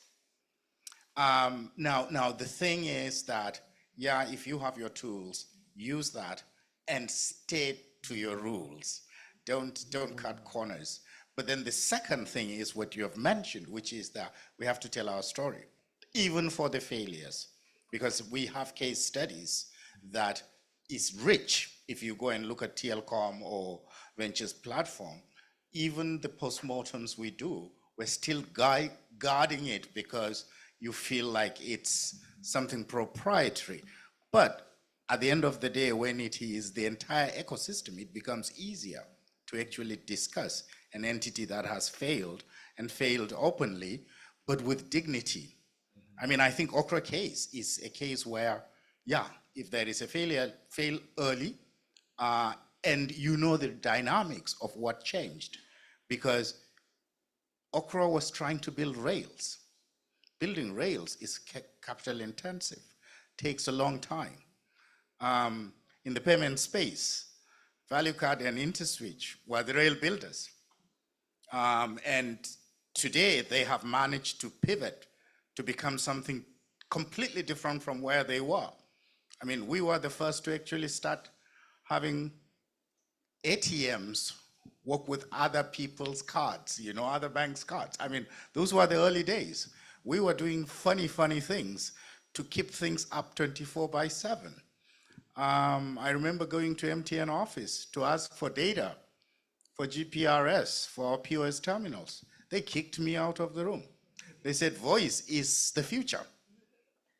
Guess what it is? This was 2004, people. I did an experiment with NYSC guys all over Lagos, sending data every five minutes for 2 weeks to test the telco's data capacity. And when I went into one telco's CTO, and I said, I have a data that's this. He said, can he have it? I said, how much are you willing to pay? I mean, so it's some things were very basic then, but it means a lot. And because of the, you know, We're running on voice channels, sending data through voice channels, and data has to be small because voice communication is 8 bits per second. So when you're listening to me, you're listening at 8 bits per second. But I want to shove as much data as possible. And that doesn't happen at that stage. So we had to craft and design a POS terminal for Nigeria only that was built for me in South Korea. We were using 2 batteries, 2 SIM cards, et cetera, et cetera. But those stories are now gone because the infrastructure improved. When you're building infrastructure, there is a chance that you might actually get buried in the middle of the forest, you know? But that's another story, you know? So some of the narrative, we have to own it and actually be the ones to deliver. And so this is why ABC happened. I know we're taking this away from it, but I just want to make one. It's a very important point, and you know, it's important to balance the narrative about failures and successes and the VC model. We expect, as fund managers, as VC investors, we expect that half the portfolio will fail, and I think that is a narrative that must be out there, very clear, because that's the model. For the ones that fail, when you make too much noise around the analysis, why they fail, blah, blah, blah, you're going against the model itself. You know, Okra and Mono and I think Stitch were the first companies that actually thought about building these rules for open banking. Right? Somebody's going to build those rules. Unfortunately, it wasn't Okra. But I can promise you that there's another company down the line that's going to build those rules and it's going to be hugely successful. So we're looking for the next, as Okra fails or was wound down, we're looking for the next Okra. So I think that's the narrative that we need to push out there. Don't let's paralyze ourselves looking at the bad companies. Don't let's get too excited looking at the good companies like you're saying, but let's just focus on the fact that there is innovation to be made here. And our role as the owners of that, managers of that capital, is to continue to look for that company that's going to solve that problem. Fantastic. So I definitely, as someone in the media space, definitely understand and believe in the power of narratives and storytelling for different aims. But I was informed that it's, we're running out of time. So I just want to ask one last final question to all of you, maybe just 60 seconds. And, it's 2 questions, just decide which one you want to answer. So it's just, one key takeaway you want this audience to leave with, or what you think the most important thing Nigeria needs to do to unlock local capital. So just final takeaway or Nigeria local capital. Mine is just one sentence. We have a saying in my language: the best hunting is done in a pack or in a group. That's all. What were the questions again? One key takeaway, or what does Nigeria need to do to unlock local capital? Oh, I think I'm going to steal from what, I'm sorry, my memory's terrible. The name is Hertz, like Hertz. the car rental company. Okay. I'm going to steal from what Hertz said. I think that what Nigeria is doing really well in terms of attracting venture capital without really doing much. I think we need to work on a narrative to ensure that there's a more sort of deliberate and intentional narrative about the fact that VC capital in Nigeria they were ready for it. It's a big market, and we have the people that can actually manage that money and ensure that we actually make a success of venture funding in Nigeria, which will be a proxy for the rest of Africa. So my takeaway would be that, as I said, this is a strategic market for the US government and for the US economy, that we're extremely engaged, that we've just launched this 5-year MOU to bring more US investment and trade into Nigeria. And then also specifically this year, and it's really under what can we do for startups? What do we do for startups? Ambrose, who's sitting in the audience and is on my team, we will be leading a delegation to the US government's investment summit. It's in May this year. I will proudly say, sorry, I'm probably going to go over 60 seconds. Can I have 90 seconds? I will proudly say that 2 years in a row, we led the largest delegation from Africa. We were in the top 10, and we were tied with the UAE, which is quite an impressive feat. And what it does is it tells Nigeria's story. And it's one of the reasons I'm so excited about this, because we get to bring, the last time I took the delegation, it was 60 companies. We had the big names, and we also had incredible startups 2 of them are currently setting up in the US this year. What that does is it gives startups, Nigerian startups that are ready to expand to the US, that are looking for capital, mentorship, partnerships in the US. If you're in that sweet spot, this is an incredible opportunity, and it's something that we're looking to do. But like I said, not only does it expand business, it allows us to tell the real story of Nigeria, the real story of what's happening here, the excitement, the dynamism, the business, and I think that's one of the things that's great. So thank you. She took my thing, so I'm going to have to come up with another one. But I will give you another one that I've sort of been faffing about with as a concept. I think, and this is more internal in terms of how local capital, at least internally, functions. I think there needs to be a two-pronged approach. The first one is decoupling how wealth is earned within the holders of local capital and how that wealth is expanded, right? Almost all family offices, I'm sure you guys know this, when you go to try and do something with them, there's an Oga Patapata that you have to speak to, right? And he's the one that made his money. But if he made his money from oil and gas, it's extremely hard to convince him to invest in agri-tech or something else. Because in his mind, I'm going to bring boats from China, sell them to Mobile, I get this markup. Why are you now telling me about this thing that is going to exit in like 8 years? Will I even be here? I don't even know. Do you know what I mean? But if you decouple the person that made the wealth and the person that makes the strategic decisions to invest that wealth elsewhere, then this person can better advise the person that made the wealth and say, look, you know this, your Mobile and everything. No problem. But you know LNG and CNG are also becoming a thing, etc., etc. But there are these guys doing solar, and this solar is even cheaper, blah, blah, blah. How about we get 20% and put it in this solar? It's an easier conversation for them than it is for you to be pitching to this Oga that probably won't even give you the audience, right? So that decoupling of who made the money and who gets to invest it into the future, ideally someone young. Because I'm very surprised that Mr. Bukhar has the idea of sort of breaking out, tranching out the pension funds. I expect that from someone that's like 25. It's such a young idea. But so you want someone that you want someone that young to come up with such crazy ideas, right? They will be able to sort of get the local capital into the future. And then the second prong, I'm stealing your 90 seconds. And then the second prong is changing how local capital actually views investment, especially in tech. Predominantly, before, they either viewed it as it's charity, and my son's uncle, somebody starting one technology, something, I don't even understand. Well, here is 100K, let's see if it works. It's charity, they're supporting the youth. Or it's FOMO. It's, crypto is the new thing, oh wait, let me put some money and see if it will work. And if it doesn't work, I'll never touch tech again. Do you know what I mean? So it's the two, but neither of them are a reason to actually invest. Feelings are not a very good reason to invest, and neither is anxiety and excitement. And so we now need to then change their perception to start looking at these investments as much viable investments as oil and gas, as, you know, telecoms, or all the, I always say Nigeria has 4 professions.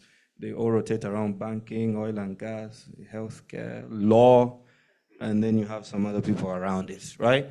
But if we start making them look at these things as viable investment, you know, especially within spaces that are already interested in. I know a startup that is doing robots that clean tanks for oil and gas companies. So if that's the case, find an oil and gas based family office and say, hey, here's a new startup that is within your space of interest, but it's doing it differently.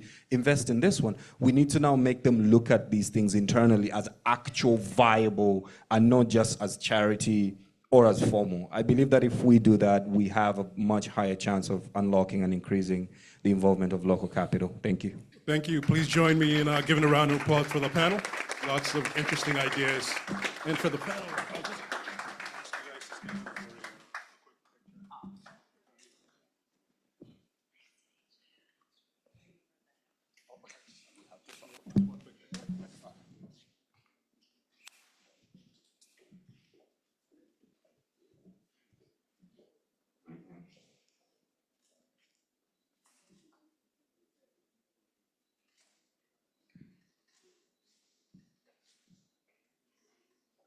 Please, and one more picture with the CEO.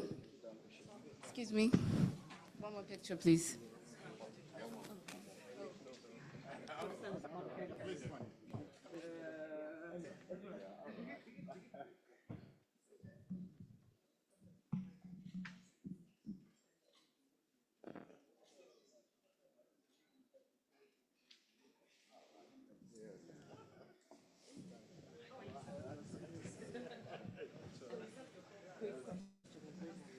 Thank you so much, panelists.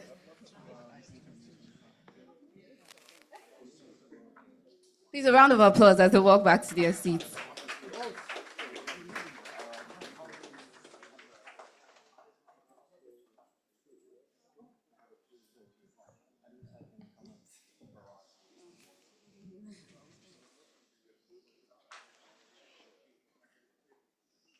Okay, and we'll be moving straight into the second panel. Okay, and this panel will be moderated by Ms. Napa Onwusa, who is the managing partner of B4B Partners. So I'll hand over to her. Thank you so much. Good afternoon, everyone. I was so engrossed in this panel that I actually forgot that I was moderating. I don't know who else. No, really, it was so insightful from the stories. I didn't even realize we had gone on for so long. The topic of our panel is not as exciting, but I think it's something that is so essential, and that is managing risks, market volatility, if you can put up the topic for me again, investment collaboration and regulatory challenges. We will be speaking for about 30 minutes, and then we will take a Q&A. So please, if you have questions, because it's such an important topic for funders, for funds, and as well as founders as well. Okay, so let's make it as engaging as possible. I'm very excited to moderate the panel of amazing panelists. So I'm going to invite them up to the stage. Abraham Durasayo, he is the Vice President of Nigeria's Sovereign Wealth Fund. Can you please clap for him as he comes up? And then we have Sud Gaurav. He's the co-founder of InCash. That is a fintech that is powering payments for employees at various points in their journey. Then we have Bode Abifari. Bode, are you in the room? Is Bode here? Hey, Bode, welcome, welcome. Put your hands together for her as she comes up. Bode is the founder of Strata Advisory, and she was the former COO of Flutterwave. And then we also have Oluwatoyin Emmanuel Odubake. He's the Chief Investment Officer of Catalyst Fund, a pre-seed seed fund in the country. All right. Thank God I did. No, I actually think, guys, do you mind if I sit at the edge, because I'm not. Does everybody have a mic?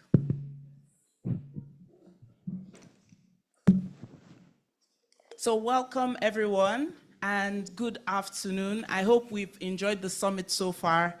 Well done to the ABC group. For me, it has been very enlightening. It has been very interesting. I hope it has been for everybody else on the panel.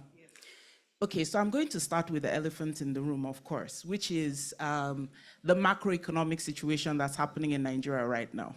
This is something that a lot of founders and funds are reacting to. Double-digit devaluation in the market. But I think we're seeing a lot of good news. Some of the things we saw was that banks are able to accept local payments, US payments, through local cards, which was very exciting for us. It means that the policies government is putting in place is actually coming through. And it works. I tried it. Oh, you tried it? And it works. You know, it's actually very comforting for us because it's been very challenging for us. So maybe, Oluwatoyin, I'm going to start with you, right?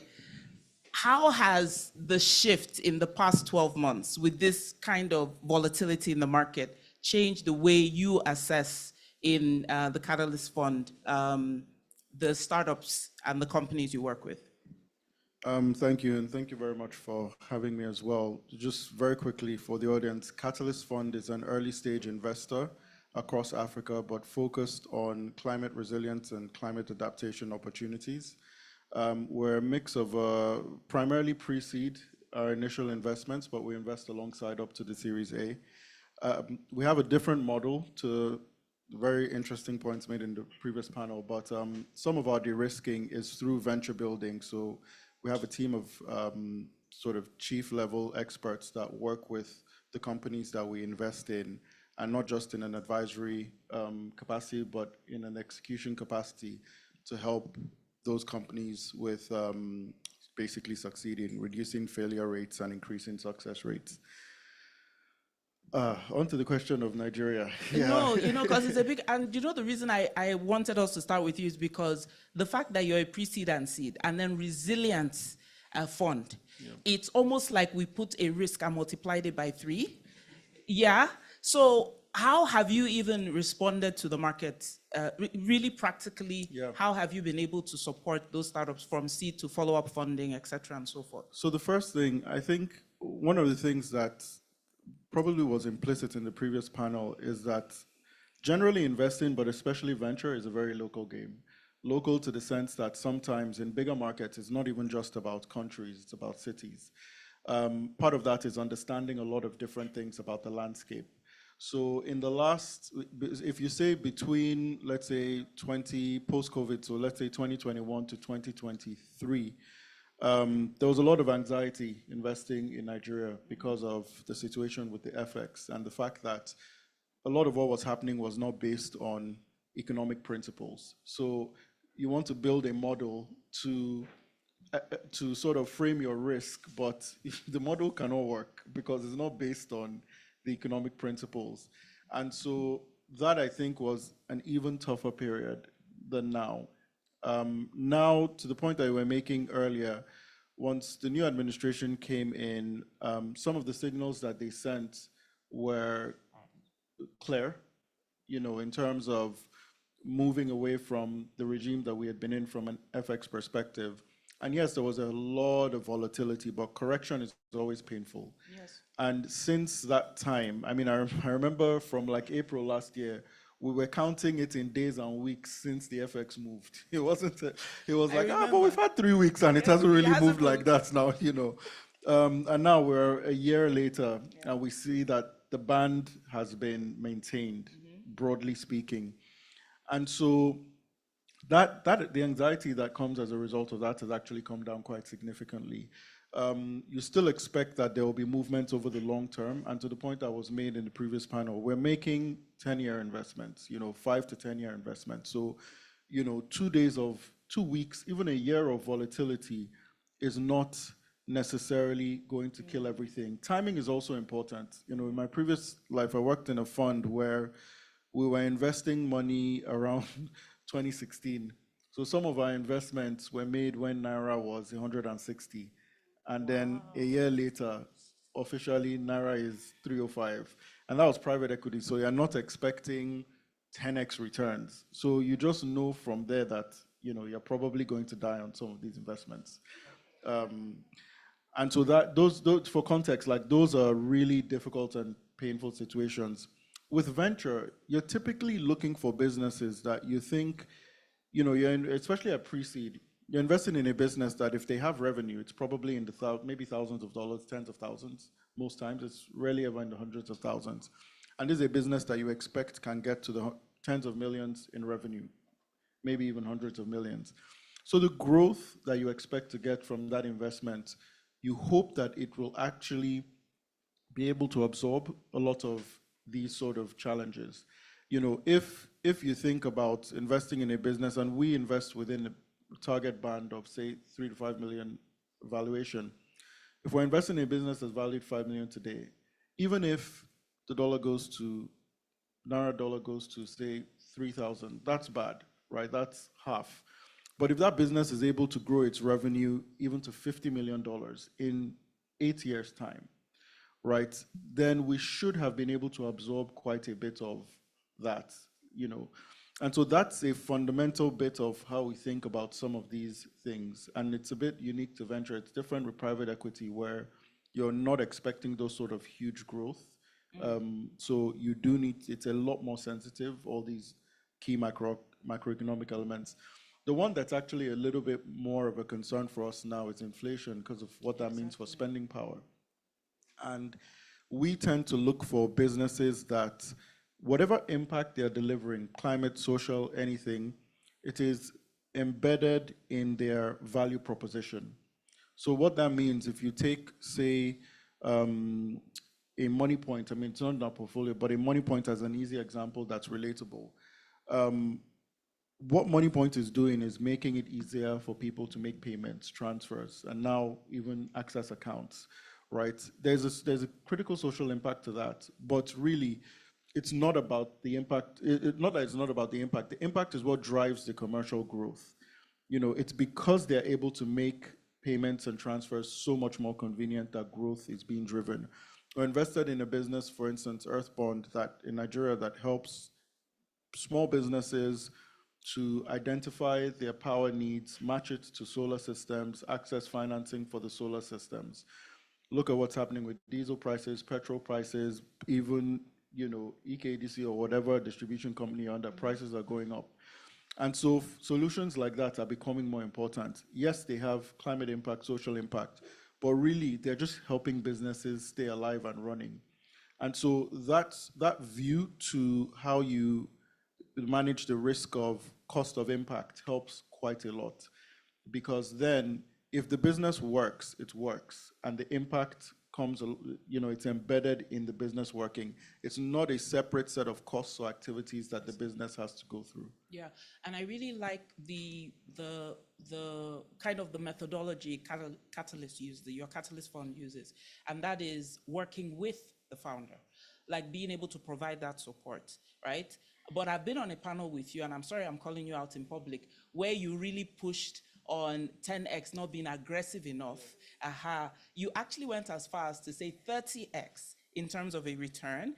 And so just coming to you, I don't know whether in this new environment we have, where VCs are being very particular about making sure that there is some return in the long term, not return, actually significant return. How do you feel VCs put pressure on the startups and the founders to be able to achieve some of these results? Do you think that there's enough support from your own perspective? Hello, hi. So first of all, I'm the one representing the startups. Everybody else is representing the other side. My name is Sud, and firstly, thank you ABC for having us as part of the associate members. I think it started 2 years back, everybody spoke about it. In my earlier life, I used to be with Deutsche because Citi didn't take me. So I'm the other side where so I used to be an equity research analyst, so I do understand the other side of why investors expect what they do. In our case, I think one of the key things that I feel, you said, I think you're trying to say that, okay, how can they be unfair in their demands sometimes, or how they help you? Not right? really unfair. We really, something that is so striking about Catalyst Fund, for example, just because you're speaking, is the support you give with that high growth demand. Do you feel that generally VCs do put the high growth demand plus the support? And does that represent a risk to our founders as well? So I think all VCs, the ones I know, the good VCs, they always support. And I'll give you an example of a couple of ones that we work with. So we have an international VC that we work with based out of East Africa. And how they helped us a lot was by really making us understand in strategy sessions about how to unlock value of what we are creating. They had worked with similar startups in other parts of Africa and other parts of the world. So there was this really thorough analysis of what we can do more with our existing startup. The second I will say about local, there was a lot of talk of local capital, and I personally do believe local capital should be encouraged because they understand the local problems. A lot of times it's very difficult. One of the things that when you said VCs demand, I think for foreign VCs, they obviously demand dollar-denominated reporting. I'll just give you an example, just to put context. So we started in 22. And in the first year, we were working with, it's a B2B2C startup, what we do. So we're working with, say, 5 companies, if I remember it right, 5 or 6. My co-founder does the numbers. Now we add those many numbers every 10 days. But that growth, when I put it because of the dollar devaluation and other, it doesn't reflect the kind of impact we have created. It doesn't reflect the kind of work we have done on ground, 3 years of working. But again, I think they are right on their own part. They bring in dollar, they expect dollar-denominated returns, and that's why local money is extremely important. Now, on the local investor side, I think one of the key things that they have contributed, and they've really helped us, is really with the network. About, if I'm trying to say tomorrow, in startups, founders are crazy. They're always toying with a new idea. Okay, let's do this, let's do this. How of them are really crazy ideas. But then you come with a pilot, and then you need to maybe test it with 1 or 2 players. And this is where the local support helps. Okay, you go try this out with this particular person. So those networks, one is for companies where they support us with trying these things. Second is actually for us, it's not just capital, we also need a lot of debt capital about what we to deploy. So a lot of doors for the debt capital. And being in fintech, it is also regulatory. So from time to time, regulation changes. One of the things that we hear from international VCs a lot is that there is uncertainty about how regulations will change.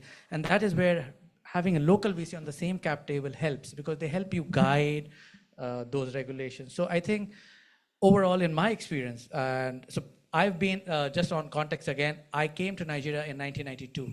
So I came with my father. And so I've been here longer than a lot of people in the room.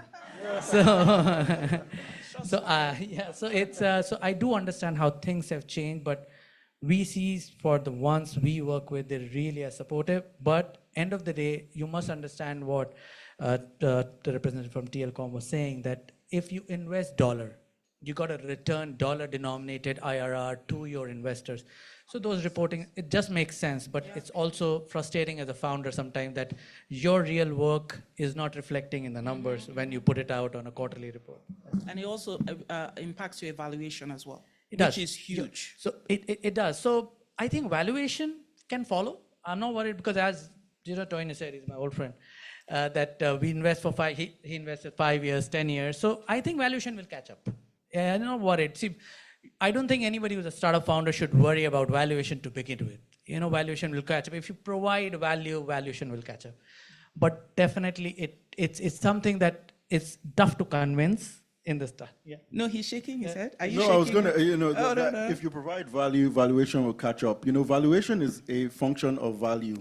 And so too many times, I think people get fixated on valuation, especially in a moment, because sometimes I have conversations with founders who believe, and rightly so, that they're building billion-dollar businesses, but they want to recognize too much of that future value today. That's not how it works. You need to recognize not just the potential, you take that into account, the potential overall value that you're building towards, but you also have to understand, where are you today? And you have to understand that I cannot and should not pay you for money, for value that I am helping you to build, right? And so those are some of the dynamics that come when you're discussing valuation as well. And to his point as well, one of the other things when you're thinking about how you manage this whole risk in terms of the sort of the pressure for this, is we assess a lot for what does the founder want to build. Venture capital is just one tool of many, right? And it is a tool that, because of the amount of failures that you have to account for, you then have to account for very aggressive growth. And so you typically will look for people who have their own aggressive ambition. Yeah. Typically, a VC should not be trying to make a founder be more aggressive than they already are. And it's all right to see a really solid founder building something, but it just doesn't fit your returns threshold. That's fine. Like, you should be able to walk away from that and say, no, maybe I know somebody else that's a more suitable investor. But you really want to be investing in people, and from a VC perspective, who their ambition is to build something. They're not thinking Nigeria. Nigeria is just a starting point. Their ambition is to go as far as they can. The sort of person, and this is one of the things I love about Nigerians, the sort of person that will walk up and say, Shebi Bill Gates built Microsoft around the world. Why can't I do the same? There's a lot to assess, but that sort of ambition, that's part of what you have to filter for. So it does happen sometimes because it's a long journey, a lot of pressure, a lot of difficulty. VCs have made money, made bets. So we'll also try to encourage founders to keep going. And sometimes, especially when things are tough, and I can't speak for all VCs, right? But there can be that thing of goading people into what they don't already want to do. But ideally, you should be assessing from day one, do our ambitions align? If they don't, it's fine to walk away. Yeah, I agree with that point 100%. And I also think the Nigerian culture of being not overtly ambitious, but we believe that we can do it, is where the experience of the VC kind of tempers a bit and make sure that there is a match, because it's kind of like a marriage. And Bode, I really want us to lean into your experience here, right? Because we've said it silently on some of the panels and in some of the speeches, how amazing our founders are. But our learned senior brother mentioned it, that the founder is very important. Now, how do we make sure that we're able to track these founders' abilities? Because I was speaking with a founder and he has estimated his runway, but he's still giving positive responses to his investors. He does his email every month and he says that we're about to take over the world, So, and the investors are very happy, but he's estimated his runway. He knows when, it's not gonna work anymore. So what advice, like really practical, can you give to funds to be able to assess that risk? All right, thank you. Thank you very much. I'm really happy to be here. So I'll be answering that question, right, as an operator, and then just based on some of the work I've been doing with the startups as well, and also helping a few accelerators say, okay, should we give money? And then as I have a role on an investment committee. Now, when it comes to the founders, your question is, from an investor perspective, what are the things that you need to look out for as you work with the founders as well? I think very practically, there are a number of things. I'll start with the financials, right? So one of the things that we started doing earlier on when I was in fintech was, it doesn't even matter the stage you're in. So every month, right from the beginning, we'll send reports, right? And our reports will have three things. So the first thing it will have will be some of the markers in terms of what's our monthly recurring revenue, what's our cohort analysis, what's our burn rate, what's our run rate. So we'll have that according to all the products that we have. Beyond even these numbers, we'll now start to set a context to why are you seeing the spike? So is even the story behind the figures as well? That's one of the things that we're doing. And we didn't just cover the numbers, we will also cover every area of the business. So things around the people, things around the product, what worked, what didn't work. Because one of the things that investors want to see is your survival, your trackability, and your ability to continue to make those returns, and if there are any issues that they are not picking. I think the third thing that I have is where you also need help. So as you're growing, you have your pipeline. The reason why you have some of these investors is also, can you make introduction to partners? We want to go to Kenya. Can you help us make these introductions? You want to hire maybe like a vice president to take the product to the next level. Can you help us make those introductions as well? And then just generally keeping them abreast of some of these things. Now, on the investor side as well, as you're looking at some of these things and these reports come to you, on your own side, you're testing things around their internal audits, because you're saying, do they have audit trails, right? If they give you financials, you're looking at some of these figures, what are the numbers, and you can question some of those things. You're looking at the culture. If you, so for the founders, you're also checking that if you have any issue and they, for instance, have like a VP of products or like a head of people, in these meetings, is the founder always, does he always have to be there? Or these people can get on the calls and have a conversation on where things are?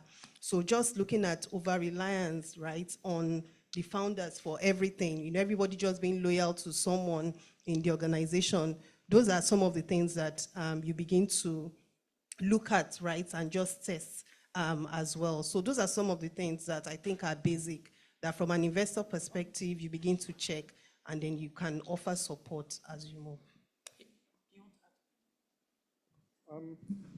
Thank you. I was just on that, on part of your comment as well, in terms of like reporting. I think the approach I typically have is that investment is a relationship. It's not like a marriage. It's not a marriage, but you have a defined end. But it is that sort of equivalent in some ways. And so whatever legal contracts you have in place are important, but the relationship is the first thing that's very important. And we very much take the cultural approach of being partners. And so we are not the guys you report to, we're the guys that are helping you to solve problems. And so if runway is short, you know, you want us to know because you want us to help you solve that problem, whether it means increasing your revenue, what can you do in the short term that increases revenue? What can you, like a lot of times investors will, for instance, take board seats, which means that beyond their fiduciary duties to their funds, they have fiduciary duties to the companies as well. And so that partnership orientation with especially private investments, I think is extremely critical. And that's something a lot of, it still needs to be worked on, generally speaking, from an ecosystem perspective, but that's, I think, an approach that a lot of, especially local investors I know take. That's one thing. The other thing is giving allowance for humanity. You know, the founders, failure is a big taboo thing in our environment. So people can be nervous about either saying they failed or giving indications that, oh, they're trending towards failure. And so there's a lot of reading between the lines that's required as well in this thing. It's an extremely nuanced and hands-on relationship that you have to manage. But yeah, it's yeah, so not a marriage. So not strike a it marriage, out, yes. a partnership. Not only both reactive and proactive. Yes. And making sure we take our culture in, because I think Hertz mentioned that in the previous panel. He said that we need to celebrate our you know, we should have postmortems. And I said it's just against our culture, Sha, because we find it hard to say that we have failed. But you see it in other cultures, a founder fails, like WeWork, and is able to go again with his full chest, you know. So I do think I really like that kind of relationship that you mentioned, in being able to create trust and safety with the founder, that because founding in our environment is very difficult, because sometimes you're not only delivering a solution, you're making a market, you're educating a market as well. So there's quite a lot of nuance there, right? And just in the context of being, I don't like the term founder friendly simply because a lot has been defined around it that is not necessarily rigorous for anybody, including founders. But that empathy is absolutely critical. And, you know, in our environment, founding a business, I've heard this said, is like jumping out of a plane and then while you're dropping, building your parachute, you know. And so if somebody is doing that for a living, you have to give that person, you know. Honestly, I remember before I started my own business, I sat on a panel and I spoke about being able to prioritize. You have to manage your time. Look, it's a different, look, kudos to founders, right? But I really like kudos to founders, man. It's not easy. And we're very happy that we're getting funds that are looking more at the long term and being able to invest with the founder to really grow something. But we keep on talking about local capital. And I know we've emphasized a lot about PFA. You know, somebody said 5%, then 1%. I'm even saying 0.1%. It's good. It's a good start for us. But our sovereign fund is something that has been in a lot of conversation in the past few months. How can we really leverage our sovereign fund to do something that is very viable in the ecosystem? And I'm very happy we have the Vice President here, Abraham. You can smile as well. You're not writing any checks today, maybe tomorrow. But can you tell us a little bit about how the fund is positioned to really support startups as a good asset class to return value to the fund? Thank you very much. And before I say what I want to say, I want to say thank you to the American Business Council. And also thank you to the first panel. They've made our work quite easy. It was excellent. And also to the keynote speaker as well, made my work more easier actually. Just talk about the Sovereign Wealth Fund. We were set up by an act that was signed in 2011. We started operation in 2013. This is our 13th year. Today we are managing about 4.6 trillion, and we have a mandate to use that fund as a catalyst. And if you read our act, that fund is divided into three. One is the Future Generations Fund, which essentially we are meant to use that to build a savings base for future generations. The second is the Stabilization Fund. That fund we're to use to support government in time of economic distress. And then the third one being the Nigeria Infrastructure Fund, which is the fund that we use for everything that you see in Nigeria. And so let me say first off that the Sovereign Wealth Fund is a catalyst fund, right? So everything we do is an attempt to catalyze across sectors from healthcare to energy and name it. Now, what are we doing within the startup space? We see the private equity and venture capital as an asset class within the overall context of our portfolio. So you'll find that the Sovereign Wealth Fund is invested in a number of the PE and the VC funds across the African continent, not only Nigeria. And I'm going to connect that to the issue that most businesses across all stages, whether startups or even established companies, and talking about the FX issue that you raised earlier, we see diversification, even from an FX edge point of view, to protect your position. I have an ammonia project we're looking at now, about $2 billion. 70% of the output is exported to Morocco. So from an FX edge point of view, we've taken a position, right? So that is how we look at our investments. We not only see diversification as PE and VC and supporting the ecosystem, we also see it as a form of a way to diversify even currency exposures. Now, like I mentioned, we are backing a number of the PEs and VCs, and a number of them were even new funds. And essentially, I see that he's smiling in front of me.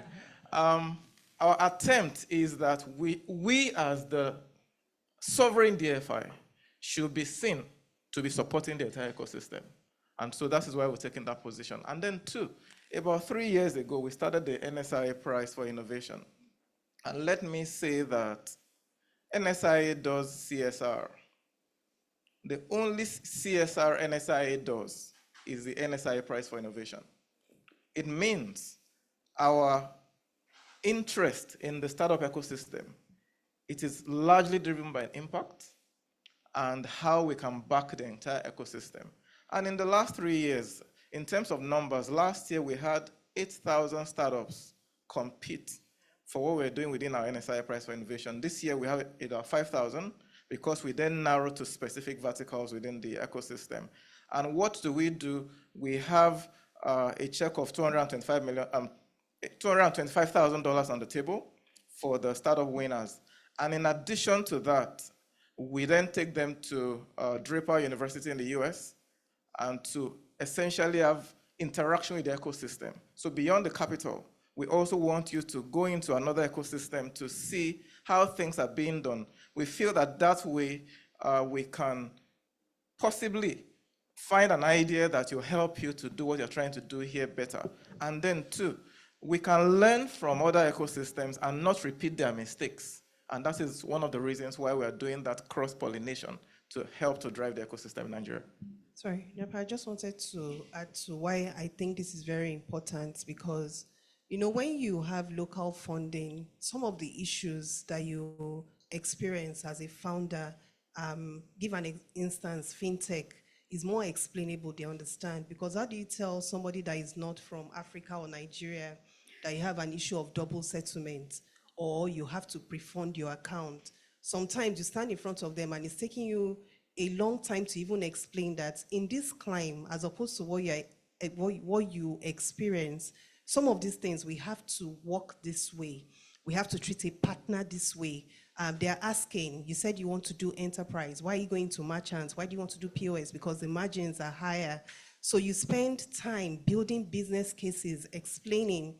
If you have local funding, the understanding is deeper, the empathy is more, the context and the story is also more explainable, and they're able to trust you to say, go into this business because we understand what is happening, right? And so in case, so this is a very crucial and important conversation, even for some of the businesses that are being built locally because of the nuances in Nigeria and a lot of the African countries that we face, yeah. I wanted to know if anybody wanted to add to that. Okay, all right. No, 100%. And I'm very happy you brought up fintech, right? Because it's one of the most regulated sectors we have in startups. And we're seeing regulation seep into climate as well. We're seeing it seep into, our Data Sovereignty Act that it's coming up as well, that's being implemented in market.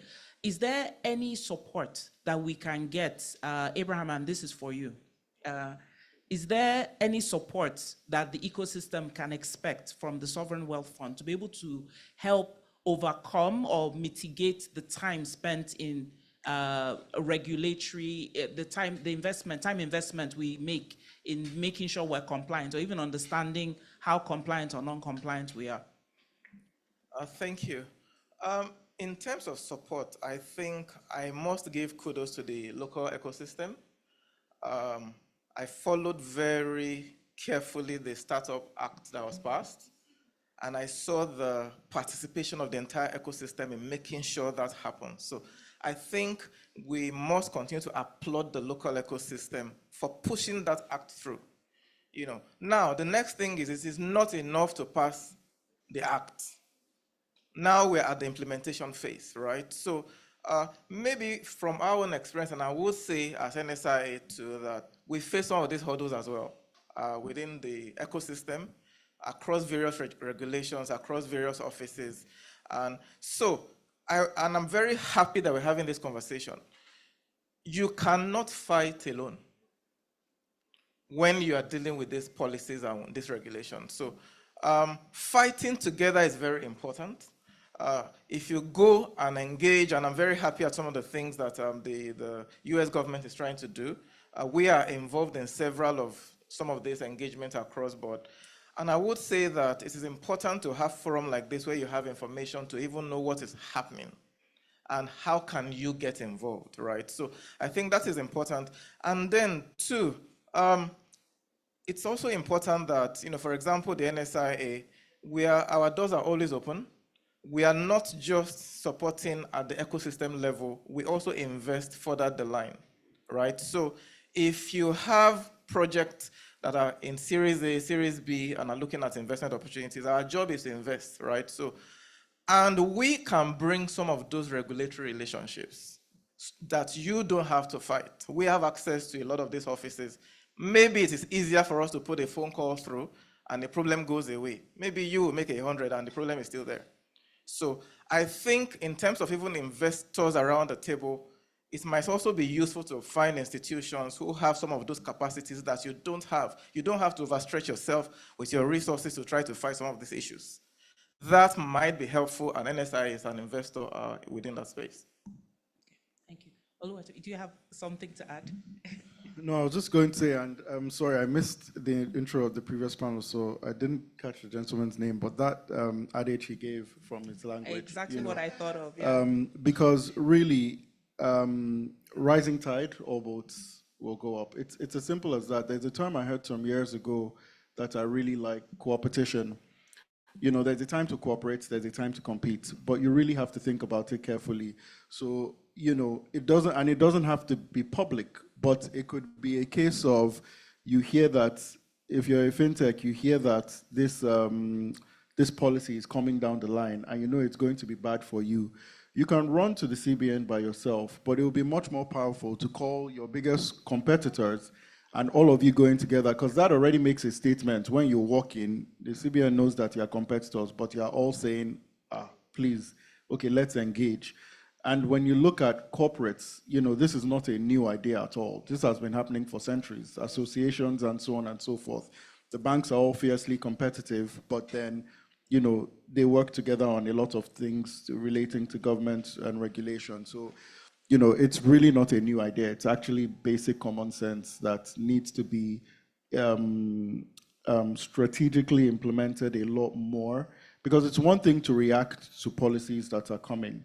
It's another thing to have people that are thinking about what do we need to do to shape the course of the river and make it, you know, easier for everyone, including the regulators as well. You know, it's not about doing something in a way that's selfish, but how do you ensure that the outcomes are more win-win than not?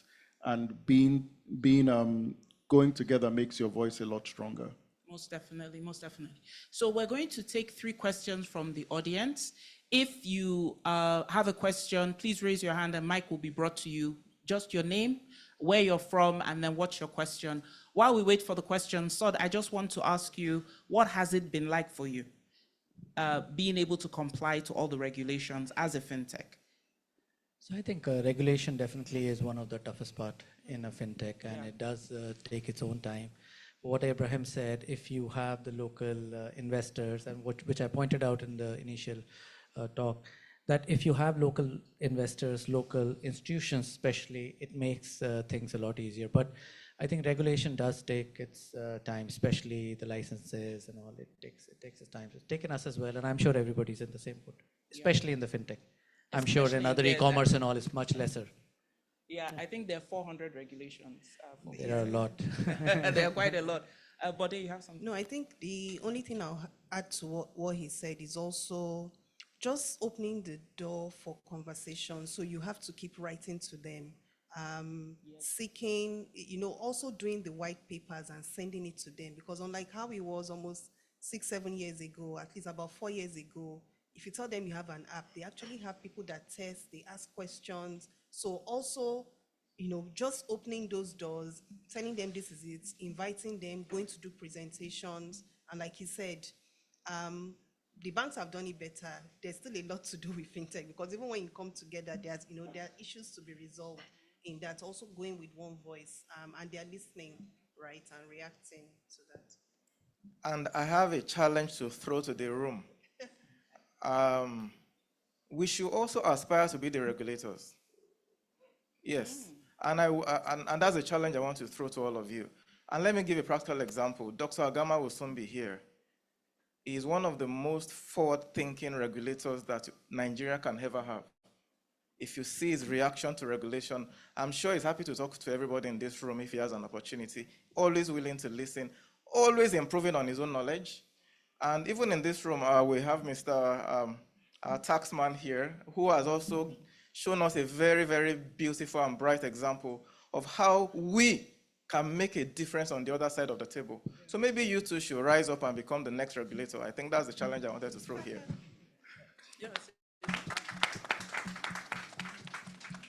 So any questions?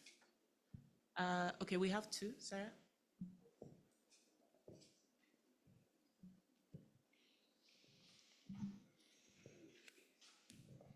Okay, good afternoon. Thanks for the wonderful panel. Nice discussion. My name is Benga Adigun. Said we should use the word founder again. So let me say I'm managing a small shop called Skrella. It's an insurtech. My question is to Abraham.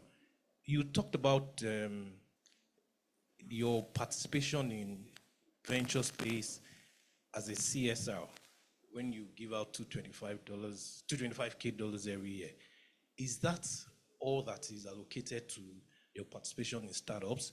because part of your mandate is to invest for future growth and diversification of the Nigerian economy.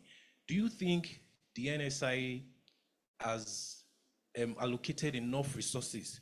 Because for me, not even for me, if you look at developed countries all around the world, it is the businesses that have not yet been built that will really rise, take us out of poverty, and the few good ones that are already around. These are businesses that will be really big and employ a lot of people. So how can you, or are there plans to look at increasing your participation in the venture space so that you guys can help more startups to be successful beyond this 225K thing that you guys are doing? Thank you very much. I think maybe you might have missed what I said earlier, that overall our portfolio, we see PE and VC as an asset class, and we're invested in a lot of PE and VC funds in Africa. And I think there are a number in the room as well. Now, and why do we have that approach? We can only play to our strength and let other ecosystem players play to their strength, right? We are investors, we are asset managers. So we back VCs who then invest in a lot of the startups across the continent. And I must tell you that 25% of our allocation into PE and VC is in Africa, right, as a sovereign wealth fund. Yes, so we are doing that actively. I was just adding that beyond investing actively as a fund of fund, we are then looking at how to enable the entire ecosystem, through the NSIA Prize for Innovation, just spotlighting very innovative solutions, backing them with grants and follow-on investment, and also exposing them to the Silicon Valley. So it's just additional to investing in VCs. Thank you. I think we have one last question at the. Okay, we have two questions and then we're done.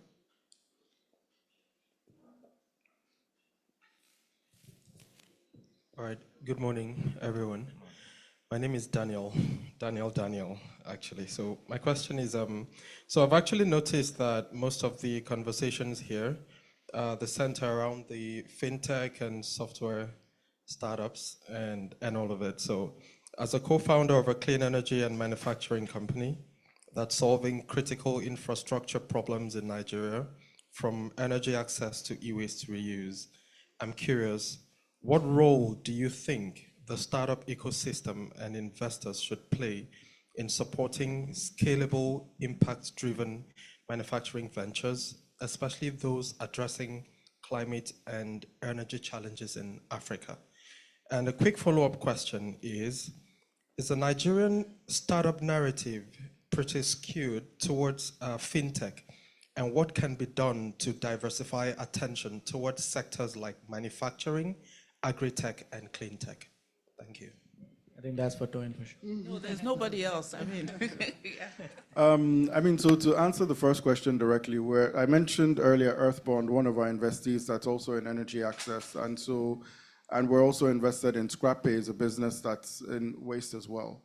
And so those are spaces that Catalyst Fund is actively looking at and invested in Nigeria and across the continent as well.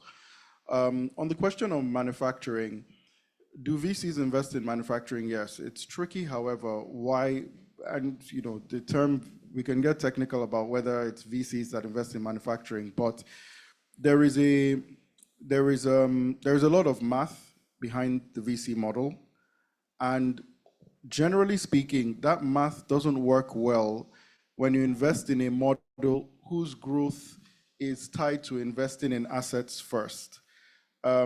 Because first of all, to the point about taking a lot of risk with the investments that we make, the advantage of asset-light businesses as they're described is, typically speaking, if I put in, say, $10,000 today, within 3 months, I should know how it's going, because the cycle of them producing whatever their product is shouldn't really be that long, right? It's asset-light. An asset-heavy business, even if you're ordering solar kits, which is a space that got a lot of VC money from, 3 months, maybe you're just getting the kits after I invested. It'll take you another 6 months to sell, another, let's say, 3 months to sell. Then if you're doing pay-as-you-go, I need to wait another 6 months to understand if your people are paying back. And so what that means is, my ability to keep on supporting you with more money is impacted significantly because of your operation cycle. And that's one of the things that makes VC not ideal for asset-heavy businesses. There's a lot around it, but that's just an example of why. It's not that it doesn't happen at all. Energy access is an example of a space where it's probably the space that can compete with fintech across the continent for how much money it's gotten. So it does happen, but even then, a lot of those funds are slightly specialist. They're not pure VCs. They might be energy funds and things like that. So I would say that if you engage the ecosystem a bit, you'll find that for both the spaces you mentioned, energy access and waste, there are a lot of investors that are looking at that space, and I might be running out after the panel, but I'm happy to share my details. I'm happy for anyone to reach out on LinkedIn if they think they're building something that is generally within climate resilience or climate adaptation, because that's the space that we invest in. Yeah, I just wanted to, because in terms of the ecosystem, the getting the money part is one.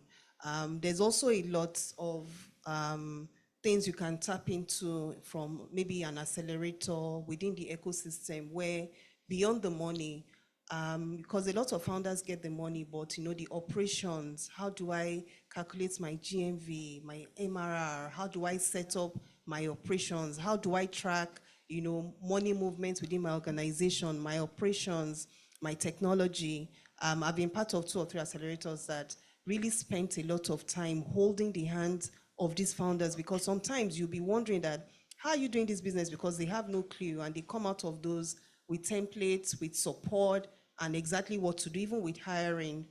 So there are quite a number of things. I always say, at least for first-time founders, you can be part of some of these accelerators, because the good ones take you through a rigorous process that also helps you to actually help run the business beyond even the funding that you get.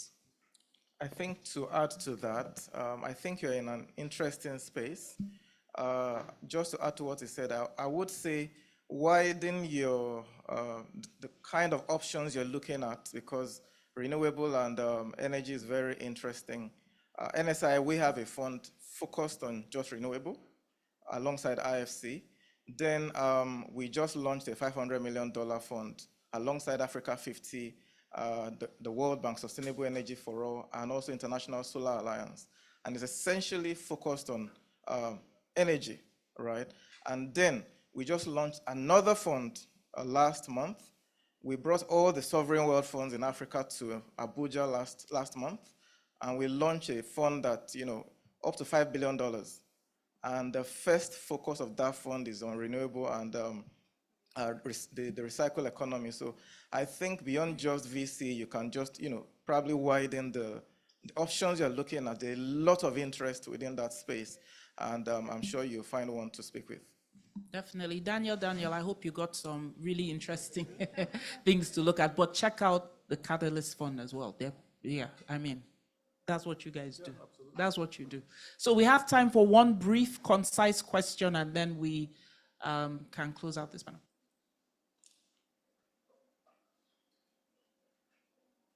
Hello, David Oka, and I appreciate this session. So I have a few questions. Sorry, your name? And my name is David Oka, and I lead Separvest. I have a question, or a couple of questions, and it's for Mr. Abraham. Right, I want to understand how open is NISA to partnerships, right? I understand that you're established under the Nigerian government, and you're supposed to actually help the ecosystem in Nigeria to grow. And I'm thinking, okay, a startup comes up with a solution that he wants to partner, or they want to partner with you guys, and to help actually achieve this responsibility that you want to achieve in Nigeria. Are you open to partnership? And what's your presence outside Lagos? Sometimes it seems everything is centered around here. And those outside Lagos, it's a struggle to reach out, or to be even here, to be in this room right now. So what's your reach outside Lagos? And finally, NISA was founded to help Nigerian businesses, but you say you fund VCs that invest outside Nigeria, around Africa, and I'm concerned about that.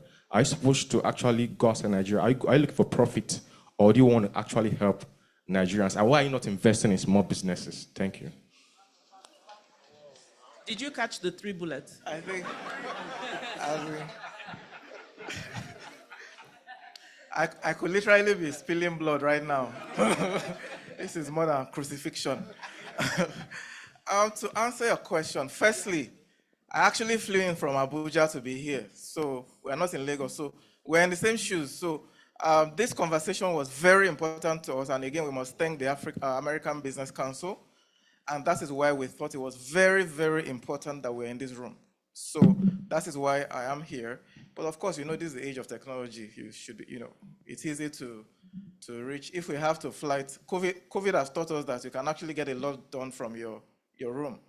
So I think that can be taken advantage of.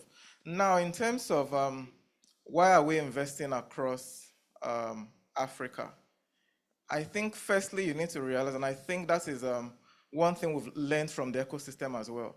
You can't just build for Nigeria. Even from an FX point of view, building across Africa help your business model, right? So, and again, we are an investor for the Federal Republic of Nigeria. We have a mandate to make sure there's a savings base for future generations. Of course, all of that asset is not in Naira. Our AUM is in USD, right? So that requires us to have a diversification and a portfolio approach to our investment, and that is cut across from hedge funds to ETFs to PE to VC, and name it, right? So that is why we have a global approach to investing. And you talked about why are we not investing in small businesses in Nigeria? Again, if you remember where I started from, we are a catalyst. And I can give examples. We built InfraCredit, which is then mobilizing capital from the pension fund. We set up Development Bank of Nigeria. We set up NMRC. We set up Family Homes Fund. So you see, we cannot be seen to be competing with the ecosystem when we should be playing a catalytic role. And that is why we always maintain that position as a catalyst.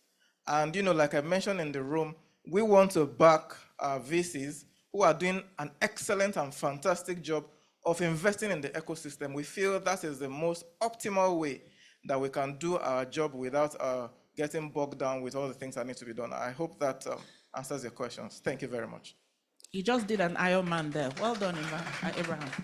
So normally we close a panel out with final words, but Oluwatoyin actually raised a very valid point. We have not heard from any female founder asking any question. So panel, are we okay to give the last 3 minutes for one last question from a female founder? So thank you so much, Toyin, for that. Yes, please.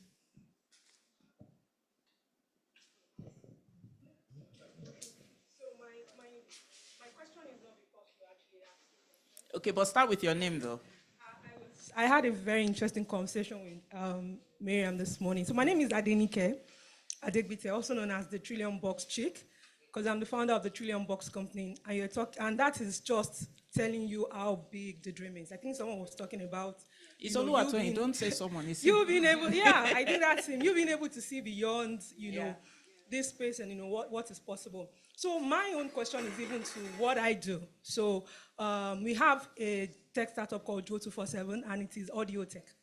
So I was saying that, or I was telling her that what data do they have concerning the creative industry? So it seems that the ecosystem is really investing in what is safe, so to speak. And I think what is happening, based on even some of the things that I've also, conversations I've had, is that people are also playing safe. They are going where the money is. All of the issues that has to be solved as far as fintech is concerned is not solved. So we were able to get into an accelerator by British Council, and someone from Sierra Leone contacted me and said, oh, we need this innovation in Sierra Leone. Till now, there's still issue about payments across Africa. Sometimes in November, I was at South Africa for the tech week, and quite a number of people outside Nigeria were saying, can you come here? Which means that I don't even have to start here, like he was saying. But there is still issue of payment, and I think there's a friend of mine here that we spoke about that like last week. We were talking about it, and he said we might need to do something there. So I'm just saying that the creative industry is doing so much for the country. everyone is talking about being a Nigerian. There was a poll that was shared yesterday that the most attractive man in the world is Nigeria, actually. Yes. And this is because of Rema and Burna Boy and all of that. But the creative industry really gets, funding. I'm saying that, maybe you can even, enlighten me. Why?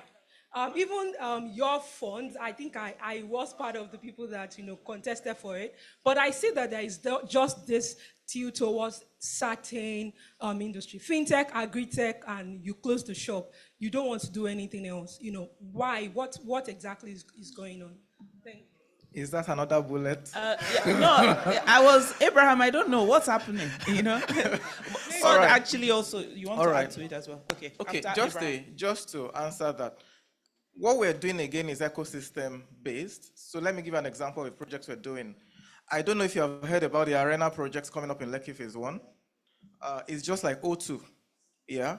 We are funding that so that it becomes easy to do those kind of creative shows in Nigeria, right? So that, I'm sure if you, besides ShopRite, you'll see the site and what's happening here. That is what we're doing again from an enabling point of view. And in terms of you have a business opportunity, firstly, I know that in terms of payments, there's no better person to answer you than Ian, who is here, who is the doyen of the payment businesses. So I'm sure you can meet with him after the session.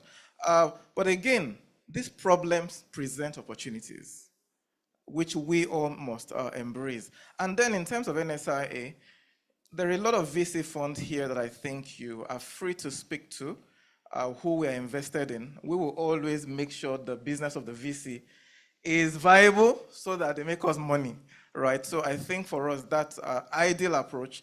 But when you are looking further along, maybe a Series A or Series B, that might be an NSI conversation. Because for us, the ticket size is very important to us. We don't do, we don't play at the smaller ticket size. Thanks. So, I'll only say as a founder that you're in the correct room. Talk around, and if you do create value, you will see people who will respect your idea. So you're in the correct room, make the most of it. I'll quickly add some comments on why VC doesn't do everything. And it's important to understand value chain, right? So if you're talking about entertainment, let's say music, right? The artist is just one visible part of the value chain. There's sound engineers, there's writers, there's musicians, there's instrumentalists, there are people who own the studios. There's an entire value chain behind every single song that is produced, not to mention a value chain around getting that song that's been produced for you to listen to. It's a similar thing with finance. Finance has a value chain. VC is just playing in one part of the value chain. And typically, everybody at different parts of the value chain has different appetites, different expertise, different things that they are willing to do and not willing to do. Before I started doing venture capital, I did private equity, investment banking. So I've seen a lot of different parts of the value chain. And the reality is that nobody does everything, nor should everybody do everything. Right. 15 years ago, we didn't have VC in Nigeria, and everybody was complaining that the banks were not doing this, the banks were not doing that. At the end of the day, I don't want to see my bank giving a startup money. I'll go and collect my money back. That's not what they're there for, right? And so sometimes, we're unfortunately in an environment where the value chain is extremely underdeveloped. And at every part of the value chain, there's not enough capital. So even the banks, that's why the CBN has said they're increasing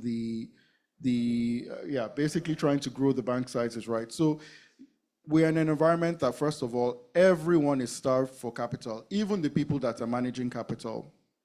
The other thing that I'll quickly say that's important to understand is the sort of everybody who manages money, from insurance company to bank to VC to PE, is a risk manager. And so for entrepreneurs, the more you can understand the risks that a segment of capital is willing to take and not willing to take, and even down to the specific investor, the more you can filter out who is worth talking to or not. So for instance, I've mentioned Catalyst Fund is investing in climate adaptation and resilience. That means that if you tell me that you have the next Burna Boy and confirmed, everybody loves it, I cannot invest. It's simply not what I'm allowed to do. So once you understand that, you know that it's not worth speaking to me about raising money, not because it's not like or don't like. I simply have a focus that I am set on. And so it's important to understand that, because that then helps you understand. It doesn't necessarily guarantee you that you find what you need, but at least it helps you to understand the trees that you should not, waste your time trying to bark up. Definitely. So I hope we had an engaging panel discussion, right? So if we did, please put your hands together for our panelists. Thank you so much.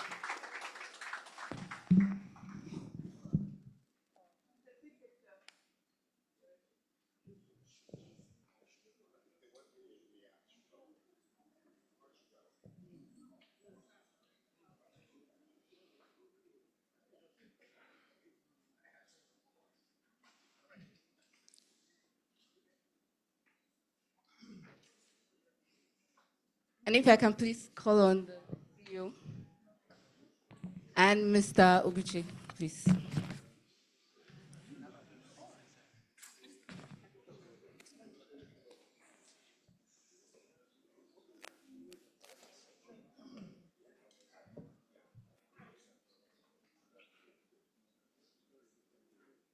Please, your tags. Please, can you take out? Yes.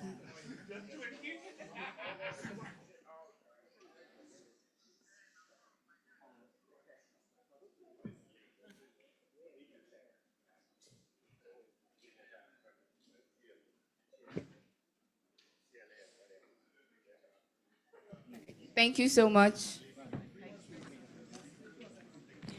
Please, a round of applause as they return back to their.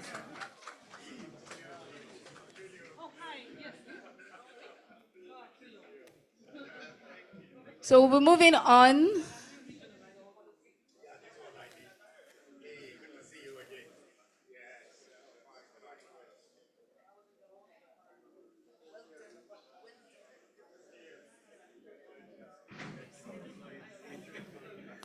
We still have one more panel to go, which will be the last panel for the day. I would like to call on Mr. Olani Yusuf, the managing partner of Veraki, who will be moderating this panel.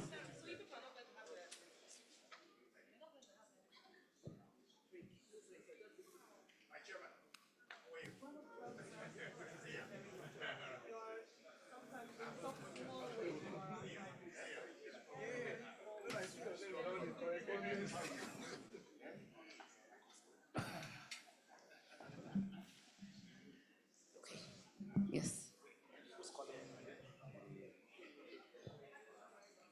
To call them. Okay. I will show you. A second.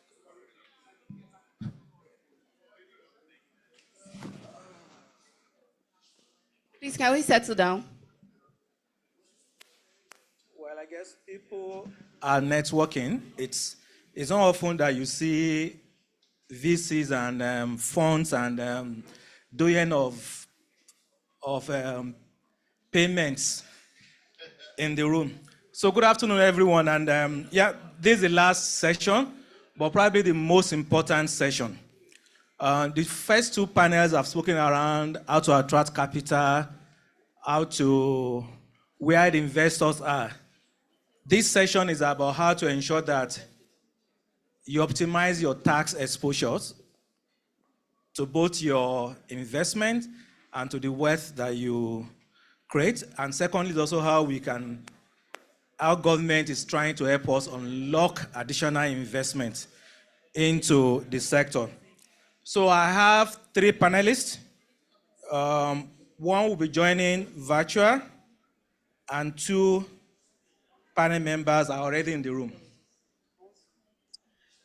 Hello, everyone. We still have one panel to go. If you can please settle down. Don't worry, when Ian starts to speak or when Taiwo wants to start taxing them. All right, so they will calm down.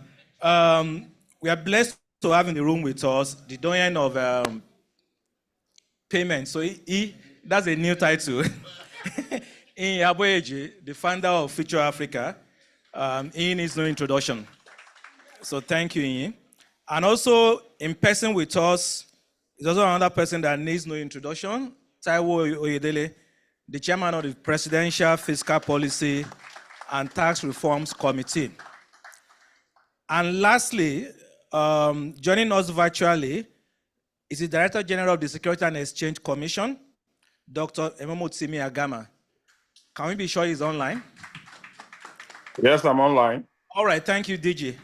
I hope you listened to the earlier panel where you were praised as someone who is ready, willing, and accessible to various founders and startups. So we'll ask a few questions there. But thank you, everyone. I mean, the focus of this session is on advancing venture capital development and investor incentives in Nigeria. So let me start with the DG of SEC. Congratulations, early in the year, the ISA 2025 was passed, which is a landmark regulation in terms of the Investment and Securities Act. So can you share with us a bit of the provisions in the ISA 2025 that can help to unlock investment in VC and in startups? Yes, so thank you for having me. I felt that it was important to continue my journey of collaborating and providing myself and indeed the government to opportunities like this in explaining what the government is doing. And of course, being the DG of the SEC, I have a pivotal role. You, sir.